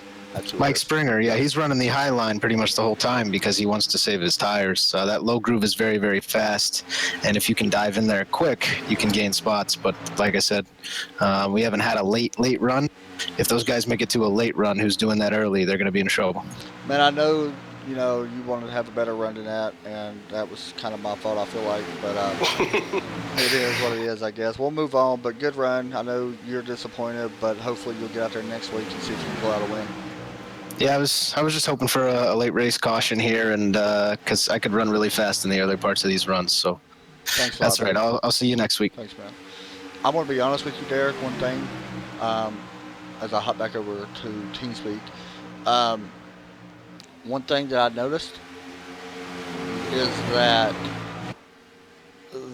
Ryan was, I'm going to be honest, I think he had something. I'd say he I don't probably know if he could could have won. I'd say he could have had something for third. I mean, in all honesty, I think third is probably exactly where he would have been. I think because I don't think he has the speed of Anthony and Eric. Because I don't think the yellows are done. I think honestly, one of our top 3 is going to be the ones that wreck out. Yeah. From here on. So I think Ryan had a chance at finishing inside the top 3. I think he had a chance at a good podium spot. What I want to do, I want to bring in Logan Lane as we watch these guys race. I want to get his thoughts on a lot of stuff. There's a couple questions I was going to ask him about as far as points-wise and stuff like that. So I got to move back over there. You're killing me. I know. I'm always killing you. So let's bring in where's he at? Logan Lane. There he is. I'll find him. Oh, you already got him. Hey, Logan, you got me? Yes. Man, first off, I'm just going to make sure you cursed me, didn't you? Dude, why did you even say that? I don't even know what to say. I'm sorry. Let me ask you real fast, Logan, because this has been going on for 2 weeks, and I was curious about it whenever we started broadcast. I mentioned it. You've been falling back a little bit different early in the races. I've noticed for the last 2 weeks you fell back. Are you doing that by design, or is that something that you wanted to try, or is it just something you don't like really racing these types of tracks that we're on right now? I would say that's design, because usually I like to chill out at the very beginning of these races, feel out the car, see how the track, what the track wants to do, and then I'll adjust my car like toward the end, later part of that run until I got wrecked out. I was gaining on everyone, people in front of me. Well, let me ask you, you come in here, you was running third in points. I know you're going to take a little bit of hit again. Well, you might not take too big because you're 11th right now. Let me ask you, next week we head to Daytona. Qualifying there, not very important unless you get that first pit box. Really, it does not matter about the rest. Let's be honest.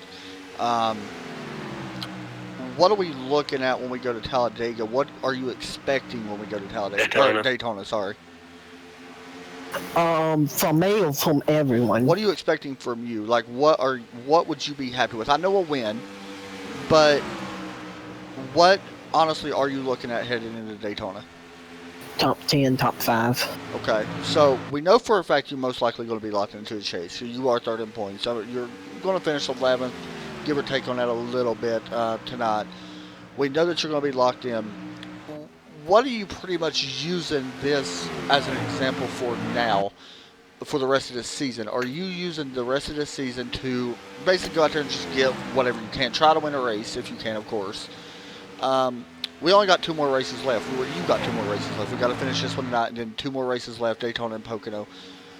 Are you going to be trying to work on certain things during the 2 races? I mean, there's not really, any tracks really in the chase that really resembles any of the final 2 races. But what is the main goal? As we watch Daniel Hallis really slap the wall there, but what is the goal here for the final 2 races of the regular season? Just go out, be consistent, trying to get me a win, and just keep on trying to just be consistent. That's all I really need to do. But a win would be nice, and my goals are to Daytona. You can't really practice much because it's Daytona, and Pocono. I feel pretty confident going into Pocono. Let me ask you the final question. We know you want a good run for the next 2 weeks, of course. How big would momentum be if you can go out? Can that carry over to the chase? Say you go out and you win Daytona, or you finish top 5, and you go out and win Pocono or finish top 5. Can that momentum carry over to the chase and give you confidence on where you can keep building for the ultimate goal, which is the championship? I mean, anytime you win, you get momentum built up, and I was looking at the chase. There's a couple tracks in it that I feel really good about, like Bristol. I feel really great about my chances at Bristol. I can make it to Homestead. Homestead's going to be a track where you might see me run well. Let me ask you, you just said Bristol. One of a little bit different than most leagues that are run in general.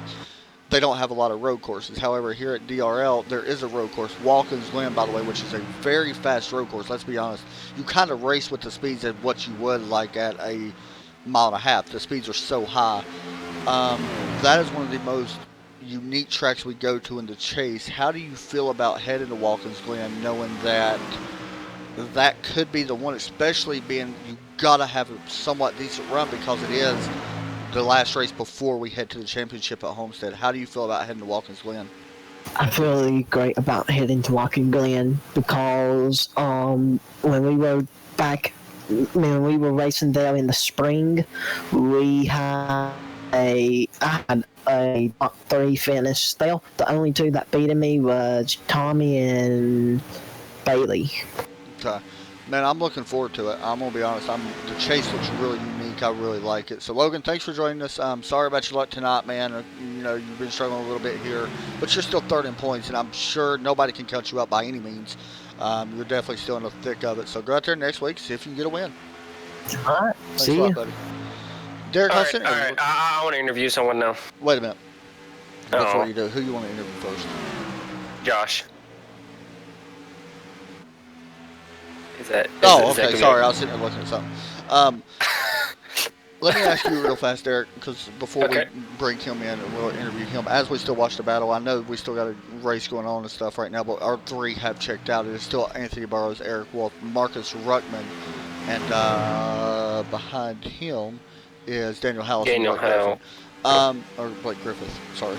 Out of the chase race that we go to, of course we got Daytona next week, Pocono not part of the chase, then the chase starts. Texas, Bristol, Auto Club, Watkins Glen, Homestead. Out of them races, which one really catches you that could knock one of these top guys? Give them to me again. Texas, Bristol, Auto Club, Watkins Glen, Homestead. Let's take out Homestead. Let's take out Homestead. Out of them 4 tracks, we got a wreck, by the way. Caution is out, and it is the James Pandolph car, I believe. Oh, my 15 hit the wall. modified. 15 hit that the wall modified's hard. still running. 15 That hit the wall modified is hard. still running. Anthony Burrows in the wall, and he's got damage. And unfortunately, he was our leader.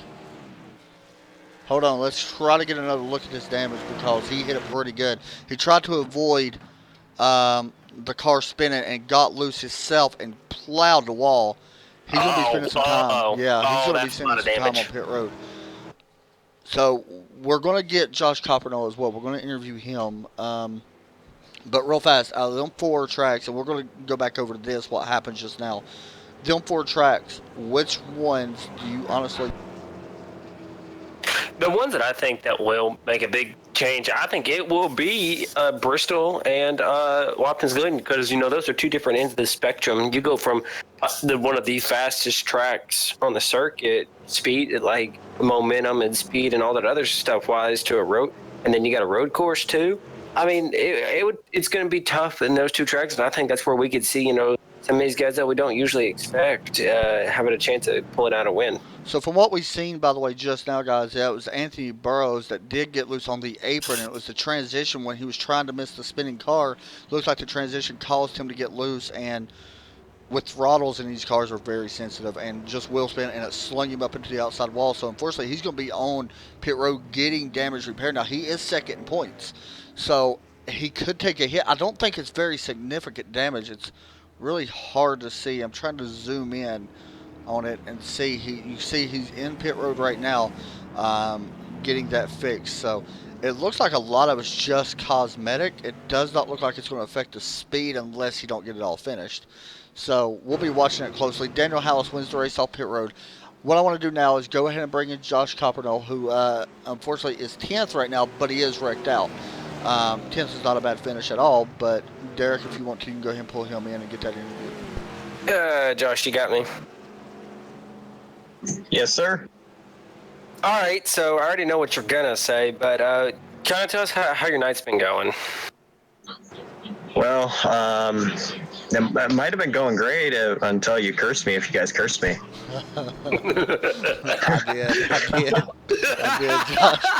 I did curse you, man. I picked you to win. Well, I appreciate that. But yeah, I mean, you were kind of running in the back, and it seemed like you were just minding your own time. Did you think that you maybe had a car that could have got up there and maybe had a contention for a top 5? I mean, where did you see your car? In the back, trying to dodge all the trouble and gain as much as we could. I really did not have the speed, and then I got damage early on. I think that first caution, I wasn't actually involved in that first caution, but I did hit the wall shortly afterwards because, stupid driving on my part. That was all driver error, but I had like 1.5 minutes of required repairs, and from there I was just down on power, so I was gaining what I could. Surprised I made it to the 10th place, and I think I'm still 10th. You are. Yeah, you are 10th. Derek, I got a question if I can. Okay. Josh, right now you're 11th in the points. Of course, you got to be in the top 12 to make the chase, and it looks like you're going to be okay for now. Seeing all the races that we've had tonight, we do got 2 more races left: Daytona and Pocono. Daytona is let's be honest, it's a crapshoot. Anybody can win. So I'll kind of want to skip Daytona. What's your thoughts on Pocono? I love Pocono personally, but I'm not the best there. In all honesty, it's not one of my better tracks. I tend to take it easy. Well, I tend to take every race easy until later on, but I'm not the best there at all. Derek, any more questions? No, I think I'm good. I'm sorry for jinxing you. Again. You actually did well last week, Josh, and even though I picked you, and now I figured I was like, I'm going to give him another chance to even get better, and I did, and it didn't work. So I apologize. You can pick me for Daytona. I'll be fine with that. Hey, you never know about that. We'll go. We'll give it the best shot I can at Daytona. I believe I have the day off work, so All right, so man. I'll Thanks a try lot, my buddy. best there. Yep. You guys have a good one. You too, bud. All right, Derek, I'm back to the TeamSpeak. All right, there we go. And the reason why we're going back and forth between Discord and TeamSpeak, guys, just in case there's like any cutout between our mics, it picks it up a little bit. I'm about better to say, TeamSpeak. on Discord, you were cutting out every so often. Yeah, that's what I thought too. All right, battle for second as Daniel Hallis pulls away.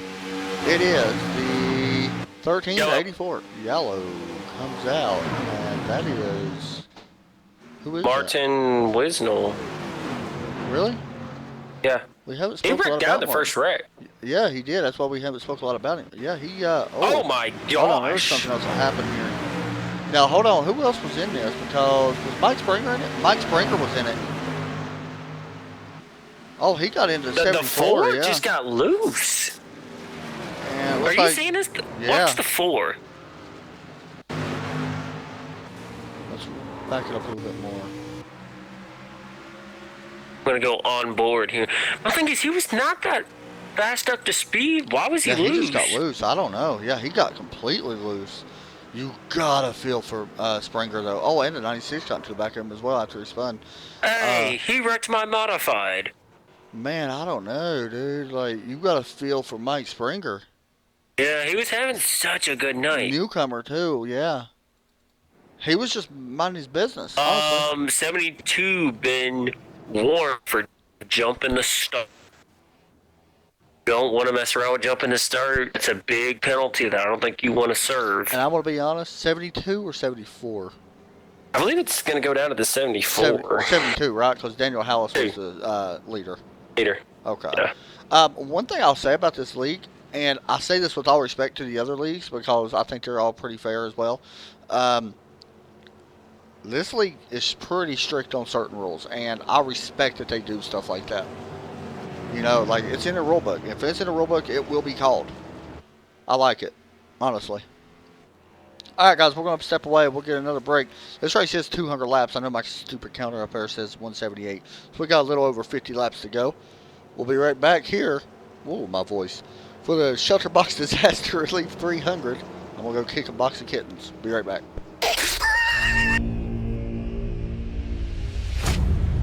Get ready, going green. Green, green, green.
back here at Charlotte for the Dynasty Racing League ShelterBox Disaster Relief 300.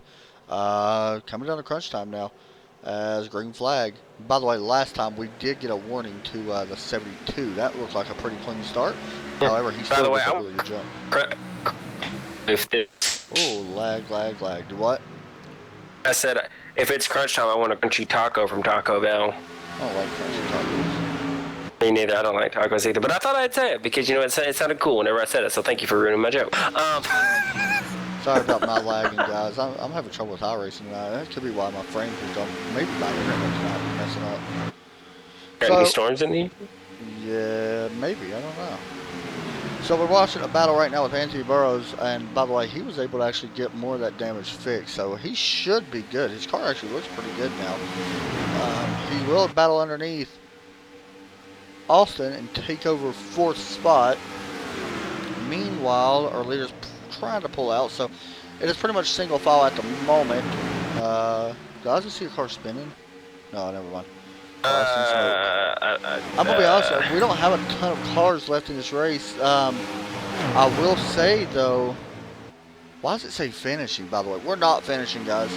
I don't know why it says that. By the way, just so you know, Blake Griffin's up to third. He was up to third. I'm gonna leave that up for now, guys, until my ticker fix. We're not finishing.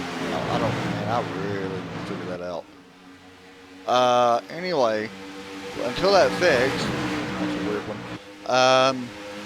Now it's just 3 to go. We got 52 laps remaining. We got a battle for second, or I'm sorry, for third. Anthony Burrows takes it away from Blake Griffin. Whoa, Blake Griffin! He may have just about died. He did a good job on saving it. Oh Lord, I'm lagging, dude. By the way, your whole kitten joke? Yeah. Jordan's wife is a cat lover, and he loves the fact that you said that. Oh, I'm so sorry. I really didn't mean to say it like that. Like, when that came out... I will be honest, he did regret it once we went on break. I felt so bad for saying that. Not as bad as the other. Not as bad as the other one, but he felt bad. It was kind of funny, though. I'm not gonna lie. Honestly, you're lucky that he didn't come back as Battle I was for lying lead. for. Eric Wolf, underneath. Daniel Hallis.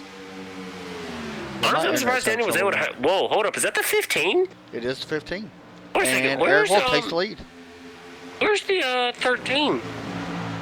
Back in 7th. Does he have damage? No. No idea why he's back here. I just noticed it. Oh, I can tell you why. He was the only one that pitted last time. He's cutting the car off. Really? At least it sounded like it. So he's cutting the car off. Battle for second. Anthony Burrows underneath Daniel Hallis, and I don't know why I'm lagging. And Anthony Burrows takes over second. Let's go back to Marcus Ruttner. Yep. He shuts the car off going in. There's no way. Yep. You're right. Yeah. You must know something that we don't. Something, yeah. Wow. Somebody's going to be trying to push it all the way. I knew he was trying something because that car seemed too slow on the entry. He did. He seemed really slow compared to, how they were running earlier. So he may be thinking something. So if any of you drivers watching this race, just ignore with what we said. And that's the only, honestly, that's the only bad thing about broadcasting, really, is the other drivers know if they watch it while it's broadcasting. Battle for 4th, Richard Springer underneath Daniel Hallis. We haven't spoken about the 17 at all. Have you noticed that? Who? Richard Springer. He's up to 4th. Who? Yeah, right. Where did he come from? I'm sorry. We don't talk about car number 17. Oh, wow. Usually, I'm just being real here. How many times do you ever talk about number 17? That's true. Battle for the lead. I'm sorry, go ahead. Oh, wait. Oh, never mind. That's my modified. Oh, never mind. That's not my modified. Actually, wait a second. We do got a battle for the lead, yeah. Eric Wolf, Anthony Burrows. I want to mention real fast the Richard Springer. I'm trying to find out. He is actually 47th in points. He's only actually ran 3 races himself. This will be his 4th. He does not have a top 5 at the moment. So he's looking at his first top 5. He only had Good one battle top 10. here. Oh, they got close to making some contact. How about Anthony Burrows with that damage, though, coming back trying to take back that spot he lost whenever he was trying to check up for the wreck, and he lost it coming right there is where he lost it at, actually. My thing is I'm surprised some of these guys haven't noticed, like, where's the 13 at? Because I know I'd be thinking that. I was like, wait, he's been up here this entire time. Why is he not up here now? Who? 28, Austin Hicks in the wall. Hard, too. He's got a lot of damage. That's going to give the opportunity to the 17, which, by the way, Marcus is... I haven't had my... Oh, lag again, man. 5 behind. What? Guys, sorry about the connection issues. Not sure what's going on. Just started all of a sudden again. We're still good, though. Happens every few seconds. I don't know. Oh, I got it. I got a stream pause and it says 3 laps to go. I wish. It's a long race.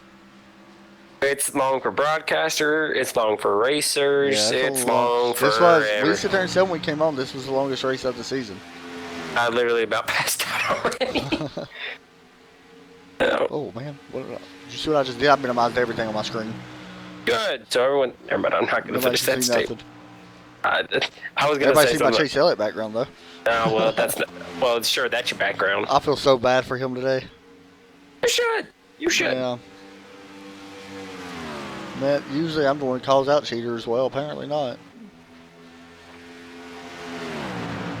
Should I say call it his crew chiefs? I'm going to be honest with you something with Derek as we watch this battle.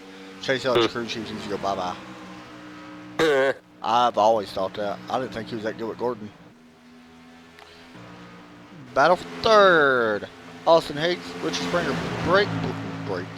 Blake Griffith as we work lap 160 of the scheduled 200. Derek, let me ask you a question. We're seeing the 17, we're seeing, or 13, sorry, save gas, I guess we could say. He's got 17 laps now, 23 for the other guys. Does he have enough? No. You don't think so? I mean, we still got 40 laps to go. That would make it 63 laps for these leaders to go.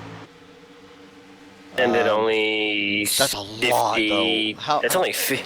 What's the percentage for gas in here? I don't have it. I think it's 100. If it's 100, check the info if you can.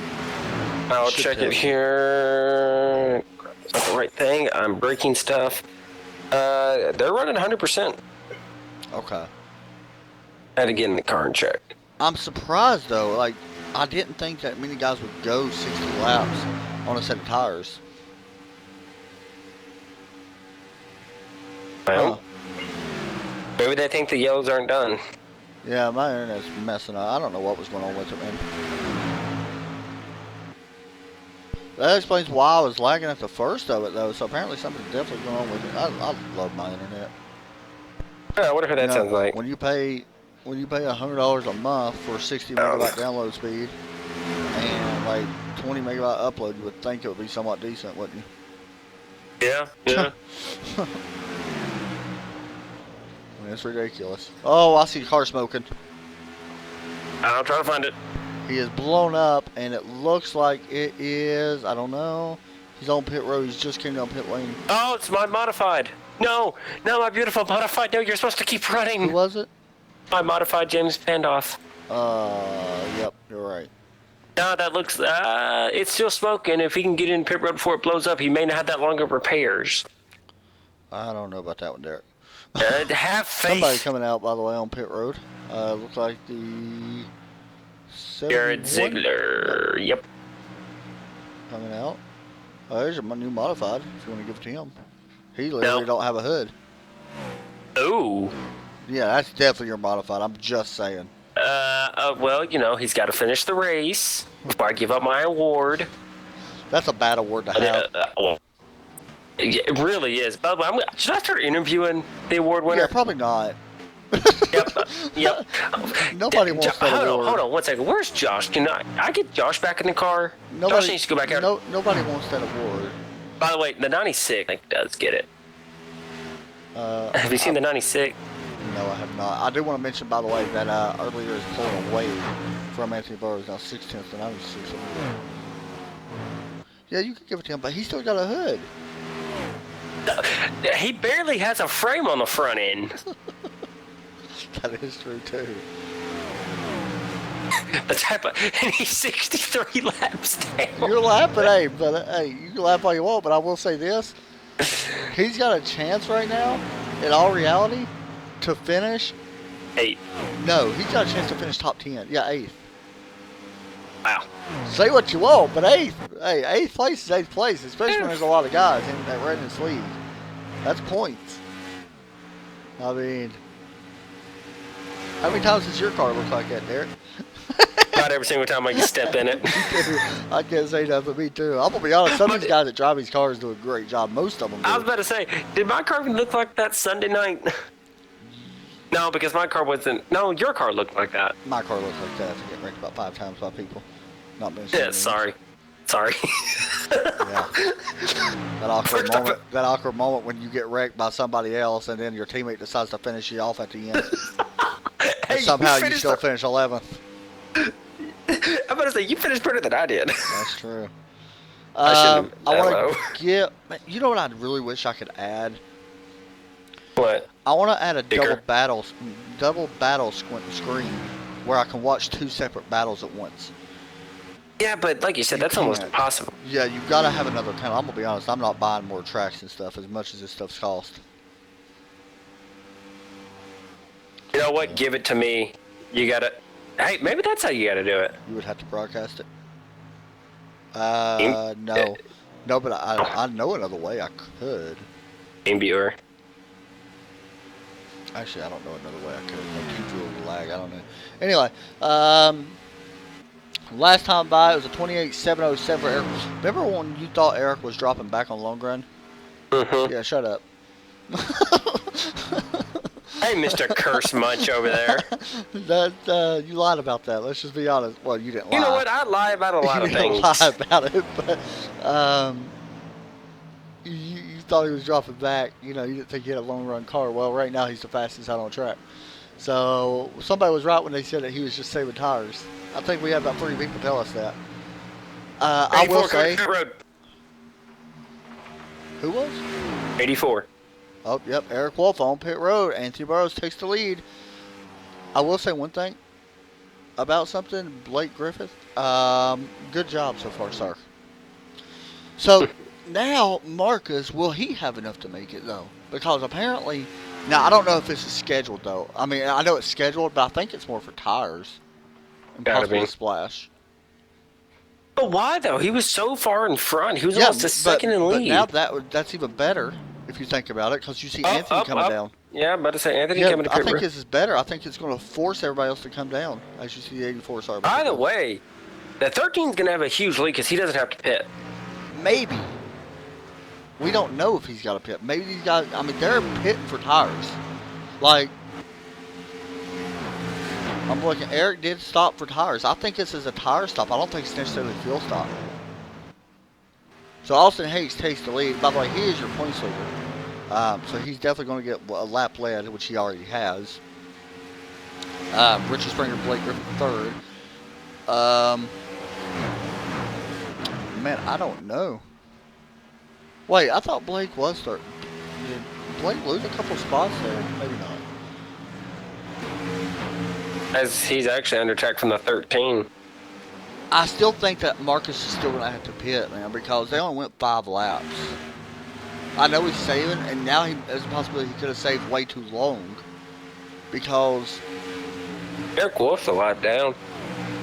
Yeah, and actually, it could play out, though. I mean, it may play out. I don't know. Where, you know, Marcus is the only one on the lead lap? Probably. Yeah, because right now, to let you know, Eric Wolf last time by was 27.583. Austin Hayes, our current leader, 29.6. So he's 2 seconds faster right now than our leader, though. I mean, you're seeing he's about to close in on the 13 of Marcus, and you can see Eric's going to blow by Marcus with fresh tires, and Anthony. I will say though, the battle's closer than for the overall lead. Oh, Marcus almost got in the wall. This is a really top battle here for these guys, but you can see the cars with fresh tires coming on the low line. And this is a big pass right here. If Anthony's able to get around Eric, and he's not going to be able to yet, this should all honestly cycle back through, we think. to Eric and Anthony. We think. But we're watching a big battle here. It could actually be the race for the lead if the other guys pit. Anthony Burrows, Eric Wolf. Everybody else in front of us, it's actually for 6th place. Anthony Burrows underneath, looking to take 6th place. And The thing is, looks there's like just he not will. enough laps. No, there's not. But if these other guys pit, then it won't matter. As the 84 used the 7, it looks like, as a pick, which was a smart move, by the way. The 71, I'm sorry, as a pick, which was a very smart move. And in all honesty, if we stay green, then, or if Marcus, Richard, and all of them don't pit, then there's no way that I don't think Eric can catch them. They're 27 seconds back right now. Or Marcus 25 just took the seconds, I'm lead. sorry. He did take the lead. You're all right. Yeah. So it all depends. I don't know. I don't know how it's going to work out.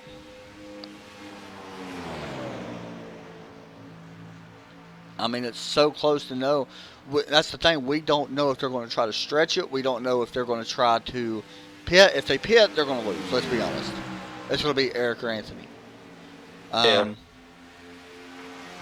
But we know for a fact that the pit thing was wrong, that we thought that when Anthony pitted, because they've been out there for now 7 laps, and Richard has been out there for 41. Now Marcus can go a little bit further no matter what. So Yeah, an extra 5. yeah, but right now the gap is 22 seconds. So it was 25 about 3 laps ago. If all catching plays about a out, second a lap. yeah, and if all plays out though, Marcus still short. could win it if he's got enough gas. But we noticed he was saving. And by the way, David Wellborn Jr. on pit road in the 96. He just came to pit road from 10. So if all plays out like we're thinking, there's no way Richard and them can make it, I don't think. Marcus, on the other hand, may. I can't say that for sure, though. Yeah. I don't know. And it honestly, if he does it, that would be the move of the race when he pitted earlier. Honestly, that would be the move. Because that's what ultimately won him the race, was doing that pit stop. And if you notice, when he pitted, he waited till the last time that he could come into pit. So he knew it would be close. Yeah. But honestly, I'm thinking Eric and Anthony came in for tires. They didn't come in just for gas. Because they came in for tires. If you just came in for gas, I don't know. Yeah, you probably would have went ahead and took 4 as well. So I don't know. It's weird.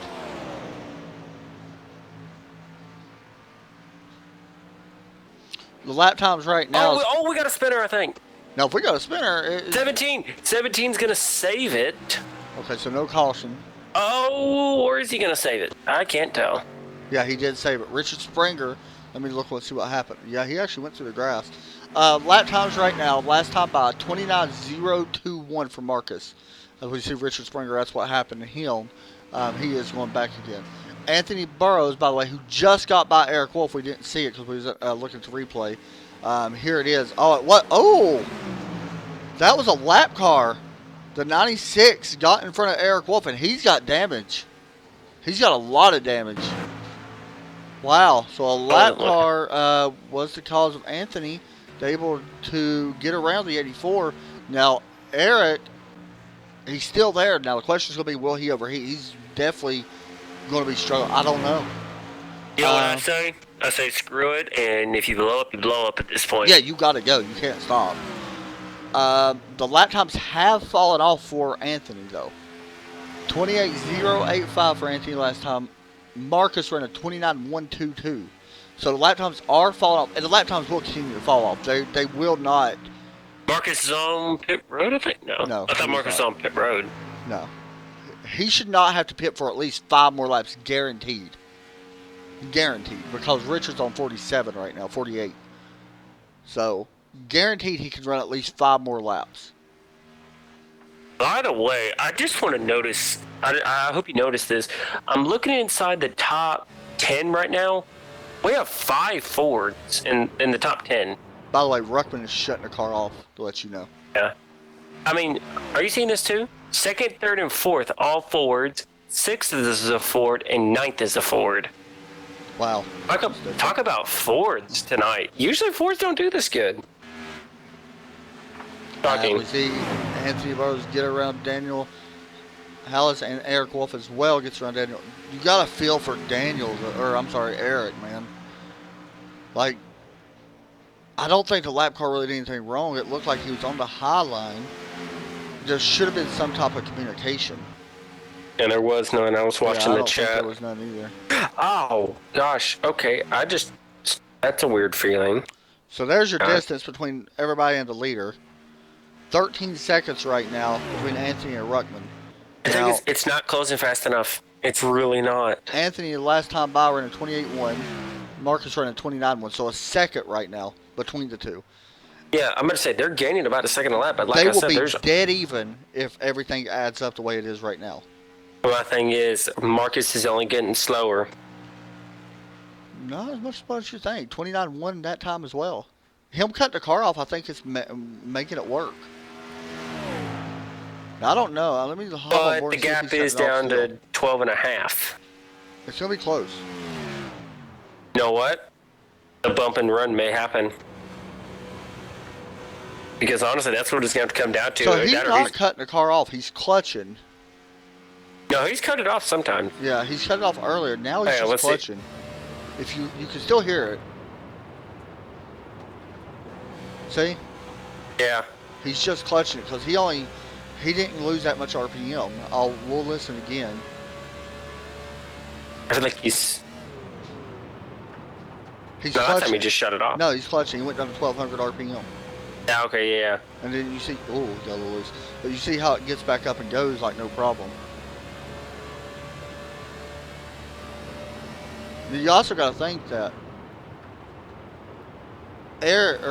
Anthony's going to be, he's going to be coming hard, but you got to think his tires are starting to fall off as well. He is up to second, though, I will say that. But his tires are almost gone, too. He's almost at 20 laps.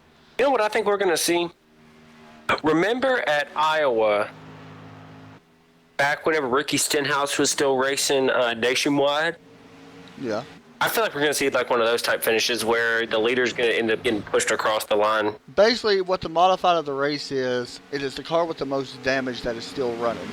Of course, Jared, you're not running now, so I don't know who Derek's going to give it to now. That is the first time that someone has asked if they won the modified. I feel proud. I am proud of my award.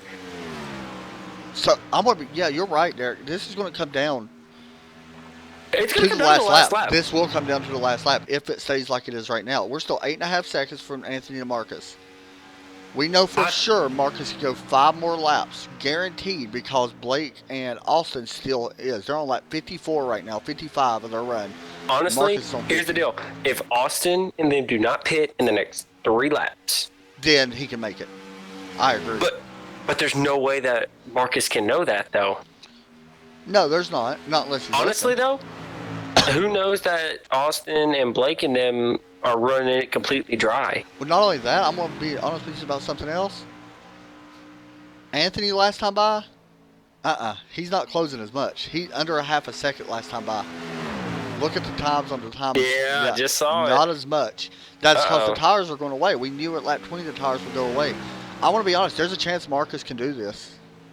It's very likely because he could actually save more now that he knows the time's not falling as much.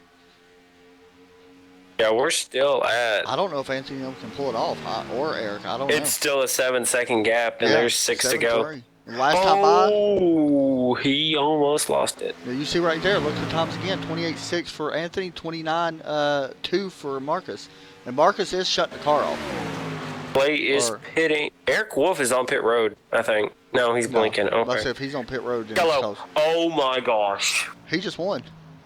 No, they just took. They got to catch up to the pace car. We're gonna have a 1-lap shootout. Wait a minute. Hold on. Yeah, I think you're right. He could. Oh my gosh. It says finishing, guys. Now that's not right, so we're not going to jinx it. It says finish on the screen. Question. Can we pull in a admin and see what they think on this point? I think we should do that. Where's good old Mr. Wait, pulling who? What for what? I'm just joking. I'm trying to. trying to bring up drama here. I don't know what it is. Like, this is a tough one, man.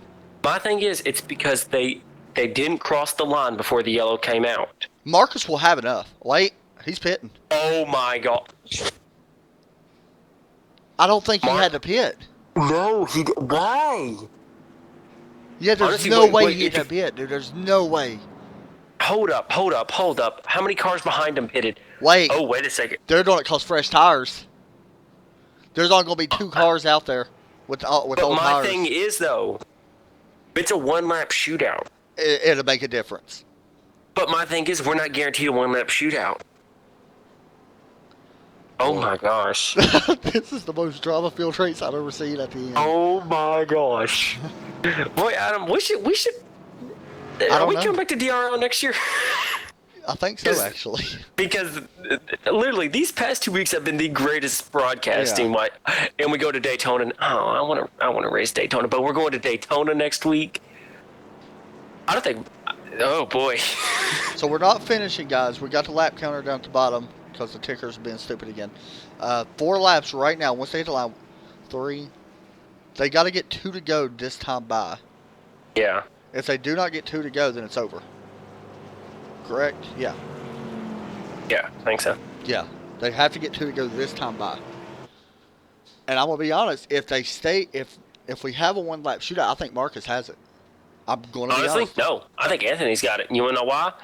The block. I don't think so. I think we'll see a bump in the run. I said it, Derek. I said it. Oh, dear. Whoever is out there right now that has control over this, give it to us. Come on. He said, hey, if I can't win the race, I'm happy to win something. And not only that, also this. Think about this. We can't count out just Marcus. Blake has fresh tires. Austin has fresh tires. Richard has fresh tires. Richard just came back down, by the way. We could see a... Who? Daniel Hallis on pit road right now. He's a lap down. Richard and Daniel's a lap down. That must have been a caution, by the way, guys. Sorry, I couldn't get the caution. I was so focused on this. It was Daniel and Richard, it appears. Daniel Hallis was the caution. So they would have to double up this time, right? Yeah, if we double up this time, we're going back green. Thing is, it would have to be in the 66 would have... Yeah, we're I doubling would up think this so. time because I'm telling you, we're doubling up this time. Yeah, because there would be no reason why we would pace around. again. Yeah, 66 will go around. Because we've already... we should definitely get one... Oh my gosh. Wow. Oh my gosh. This is going to get good. Yeah. It's going to get Please, really pace good. lights go out. Please, pace lights go out. Oh, they're going out. Yep. Oh my god. This is you don't understand, like, I've been waiting on this for 6 months that I've been broadcasting. I've been waiting on this. If I don't get my bump and run, I'm going to be highly upset. Let me ask you, who's in the worst spot right now? 84. I agree. I think But honestly, though, if the 84 and the 15 can get the same restart, they can block up the whole track. I think the damage hurts them. But you know what? That's going to keep the 5 out of it. Maybe. What if the 84 just happens to spin, comes down to 15, takes everybody behind, and 5 goes high and wins? Doubtful. We don't know. We've seen it, though. I've been in plenty of races. Actually, I'm about to say, I think I've actually done that. Yeah, exactly. That's what I'm saying. We've seen that hundreds of times. Oh my gosh, this is suspense. I'm actually over here shaking my leg, man. I'm waiting on this one. Dude, you don't understand. Like, I've been waiting on this moment for months. I hope I get my bump and run. Derek's over with Here's the the thing, if there's a wreck, the race is not over. No, it may not be. We're racing back to the line. Most likely, yeah. All right. Derek, bring it to the green. Pace cars down, boys, and we are about ready to see flag. who's going to come home a winner. 84. Oh, my gosh. Now, see, I don't know if that was an I need illegal some fried move, but the chicken. 84 did, because he jumped, he switched lanes. Yeah. I don't know. It's not. They're not going to be enough. 15's going to get too far on front. Don't be surprised. 5's going to take up 3 wide down 15 the pass, backstretch. or I'm sorry, 13. Yeah, I think Anthony may have it. 13's pushing for everything he can. Here comes Blake Griffin. Oh, wait Here a we second. go. Here we Oh, go. my God. At the line, it will be. 13. Oh, my gosh.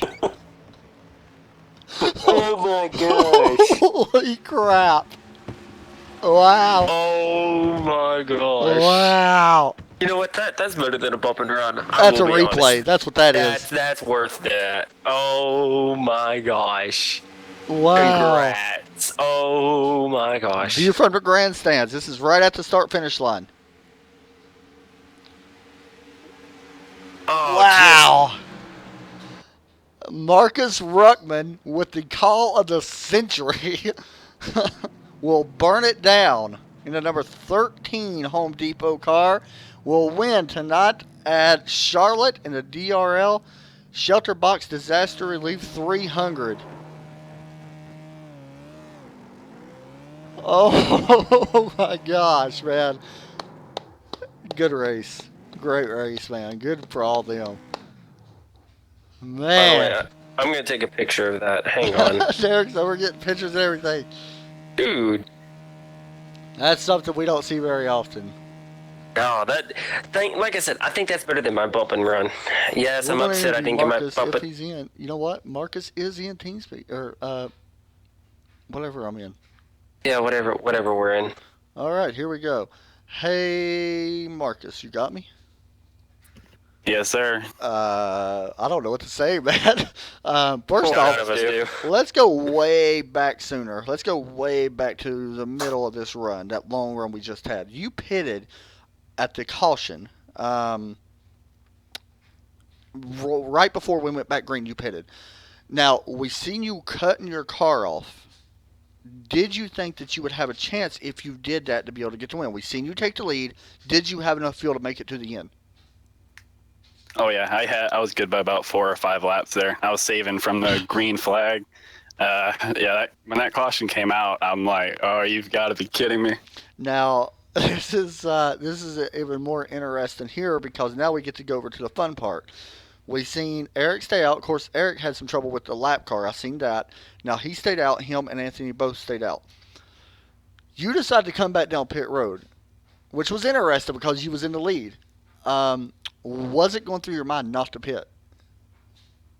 To be honest, I wasn't sure how many laps we were going to have on that restart there. I was looking at it trying to figure out if it was going to finish right there or not.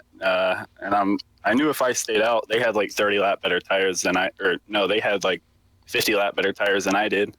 They had pit on like lap 170. So I figured I'd better pit and just hope that, it works out. Talk us to the end of the race. Talk us through that last lap when we was coming to the green. Honestly, I thought I screwed myself over there coming to the restart. Anthony got a pretty good jump there. I thought I missed it pretty good. And then as soon as I realized I got clear of Blake there on the outside, I jumped up because Eric got he's trying to hold it down there on the bottom. So I had a pretty good run on him. I'm just going to say it right now, Derek. I don't know about you. That was the best race we've ever broadcast as far as finish-wise. Oh, most definitely. I mean, oh my gosh. Yeah, that was fantastic. So, Marcus, hats off to you and everybody else that was involved in that. Man, good run. Is there anybody you want to give a shout-out to? Yeah, definitely you guys doing the broadcast, and then James and everyone over here for doing the league. Congratulations, buddy. That was nice. Good job. Thank you. All right. That was definitely a lot of fun. Thank you very much. We'll talk to you hopefully next week. Good job, buddy. 10-4. Next up, we will bring in second place Blake Griffith. We'll also talk to Anthony and Eric as well. We're going to talk to all of them. Blake, is he in here? There he is.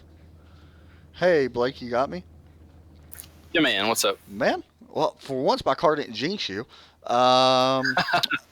First off, let's talk a little bit about this finish because that's what everybody wants to speak about.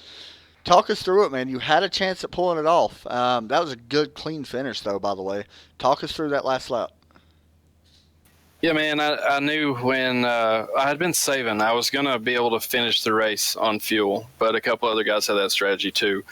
Then when that caution came out, I knew if Eric and Anthony, if they pitted, then there was no way we'd catch them. But if they didn't pit, I knew I had a chance. Well, ended up somehow getting by Eric first and then getting by Anthony. And I thought that I had Marcus on the bottom there, man. But Marcus just he stuck it up high and he pulled it out, man. That was a great win for him. He drove a great race, so congrats to him. Let me ask you, you've been struggling as of recently. This is the best finish you've had in the last few weeks. Of course, you're right there with the points wise. How much momentum does this give you heading into next week? Of course, Daytona, you never know, but how much momentum or confidence does this give you for next week and the week after? Well, a lot, man, because the last 2 weeks I've had, I don't know if it's last week or not, but I've had a few good runs, then I've had a few bad ones. I've got caught up in some other people's stuff, and it sucks. But, man, this race, my strategy the whole race was just to save tires, let a few people pass me, then come back and get them later. And that's all thanks to a couple buddies of mine on cross-continent racing on my truck league. Those guys helped me a ton on saving tires, and if it weren't for them, I'd probably be 15th in this race. Man, I'm going to be honest. I counted you out. I'm not even going to lie. You proved me wrong. I think you proved Derek wrong because hold you up, did. man. You sit there and said flat out, I asked you, I said, who's in the worst trouble right now? You said possibly the 84 or Blake because of the tires. But you proved everybody wrong, man. That was one of the best finishes we've seen in a very long time. And I think. Okay, but my question is though, if you had to take turn 3 and turn 4 back, what would you have done differently? Honestly, there's not much I could have done different. I knew if I could get low, then I could get Anthony. But man, it was one of those things. I didn't think Anthony was going to be that slow coming around through there, man. But going into 4, I seen him slowing down, and I held it low, and I thought I had it, and then. Right at the finish line, I see Marcus outside of me, and I was like, oh, my gosh. Yeah, looking at the live timing for what I'm seeing, Eric's, them guys was on 28 lap tires. Eric was on 28. Anthony was on 27.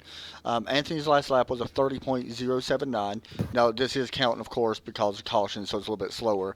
Anthony was a 29.851. You was a 29.294. And Marcus was a 29.279. So, and I think that's about the difference of the finish, by the way. So that was a fantastic race, man. Is there anybody you want to give a shout out to? Yeah, man. Just everybody that participates in this league, man. This is a young league, and James and Ryan Branch and Tater, Martin, all those guys do a great job. They're doing a great job getting this league up and running. We've got some great guys here, man. And Anthony and Eric, I'd like to thank them for running me clean right there. And again, congrats to Marcus. Good win, man. I agree. It takes somebody to be a clean sport and to race somebody dirty and get the win. So that was a fantastic finish, it does. Man. So, and another thing, I appreciate you guys for letting me run your sponsor. I really appreciate that. Oh, dude, that's awesome. I love the car. So I appreciate it, man. Thank you. Buddy. All right, next up, let's bring in Anthony Burrows real fast. I about hit the wrong button. If I can find Anthony, there he is. Then we will speak to Eric Wolf as well. Hey, Anthony, you got me? Yes, sir. All right, man. Another top 3 for you. You had it till the last lap. Let's be honest. Well, kind of. You was running second before the caution came out. Took over the lead. You and Eric stayed out. And I want to go ahead and ask you this because I really believe I know why you stayed out, but I want to make sure. Did you think that was your only chance to be able to get the win? I honestly didn't think we were gonna get a one-lap shootout. I was surprised that Marcus decided to pit. But yeah, we got the one-lap shootout and awesome finish with Blake and Marcus there. That was great. Now, we've seen you get into a little bit of trouble on the back stretch. It looked like it was just a transition difference with your car got loose on the apron and then you came up and hit the wall a little bit. Did that damage hurt you at all during the last part of that long run that we had? I think I was down on straightaway speed a little bit, but it didn't really affect me all that much that I could tell. Well, for one, I got to give you a congratulations. You and Eric both. Y'all were super clean, and this is why I sit here and said y'all one of the best in here. So congratulations, man. I know that was a big race that you could have won. Thoughts on Daytona next week? How do you feel about going to Daytona? Me personally, I'm not a fan of super speedways because I know what can happen. But what's your thoughts on heading to Daytona? Do you think you'll be able to pull off the win? I don't know. We got the win at Talladega about a month ago, so I'm feeling all right. I'm not the biggest fan of restricted plate tracks, but yeah, it's a big wild card, so let's see what happens when we go there. All right, man. Good run again tonight. Another top three. I don't know where this is going to move you into points, but you're going to jump up even more because Daniel finished seventh, so you're going to gain quite a few more points anyway on him. So a good run by you. Anybody you want to give a shout out? Yeah, Eric, for that race in there. And obviously Marcus and Blake for that finish. Good job keeping it clean there. You guys for putting on the broadcast, and James and everyone putting on this league. Good run, man, and congratulations. That was a good third place. I know you wanted to win, but that was a good one. So good job. Thank you. Thanks, bud. All right, next up, let's bring in Eric Wolf. I actually got a question to ask him. Eric, you got me? Yeah, go ahead. Hey, man, I got a couple questions for you because we was kind of debating about this. Derek said you was just falling off at the long run, but I want to know. Hey, don't be trying to throw me under the bus. I want to know, was you saving tires early on in this run? We seen you fall back a lot more.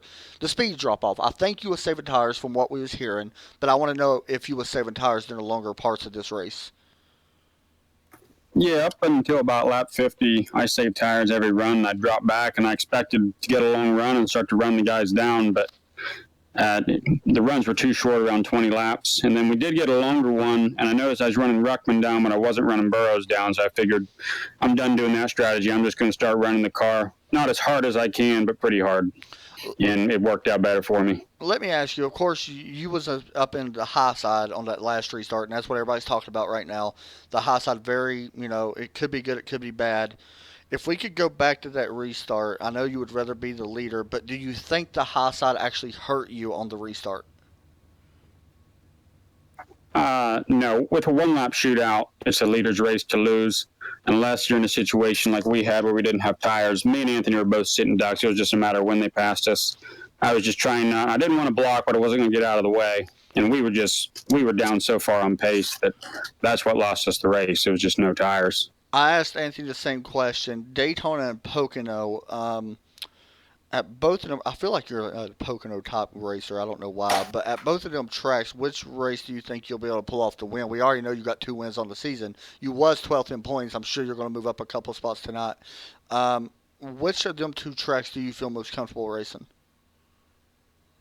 I've never actually done a race at Pocono, but I feel more comfortable with there than I do Daytona. Daytona is, there's a chance you'll finish last, and there's a chance you'll win. It's hard to say. Wow, I agree, man.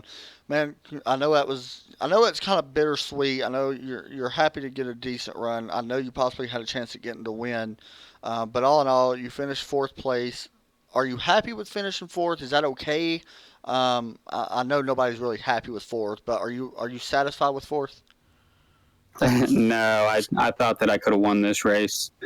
I thought I had the best long run pace of anybody out here toward the end, and I didn't know if Ruckman would have enough fuel to make it to the end. I figured we'd be able to run him down, but I had problem getting by in a lap car. He committed low, then he went high as I went to pass him high, and that ruined the car from that point on. Yeah, Anthony got by me. I was going to ask you about that, and that's kind of a touchy subject to bring up because, who's right, who's wrong. Of course, the leader, everybody knows pretty much it is the leader's job to get around the lap cars, but was there any communication between the lap car? In your mind, do you think he did anything wrong? It's, like I said, it's a fine line on who's right and who's wrong. I don't think that he did anything intentional. I think he just misjudged our closing rate. Right. He was down going through that last bend after the start-finish line. He was down inside in the 2 lanes, and at that point, I think he's committing low. Otherwise, I think he'd be up in the top 2 lanes. So then I went high, and then he didn't turn his wheel. He just popped it straight up. So I think it was just a misjudgment of pace. That is exactly what I was seeing as well whenever I looked at it. But, man, still, 4th place finish. I know you wanted more. You possibly could have had to win, to be honest. That was a close one because you was leading pretty good there for a while. So 39 laps led. Anybody you want to give a shout-out to? Yeah, you guys for putting on the broadcast. You guys do a great job. James and everybody for putting on this league. And most of all, this was the most fun I probably ever had racing. Super good racing with Anthony Burrows. We raced hard. Yeah. It was a lot of fun. Ruckman, Hakes. We had a lot of good racing up front. I don't really like Charlotte that much, but this was a really fun race.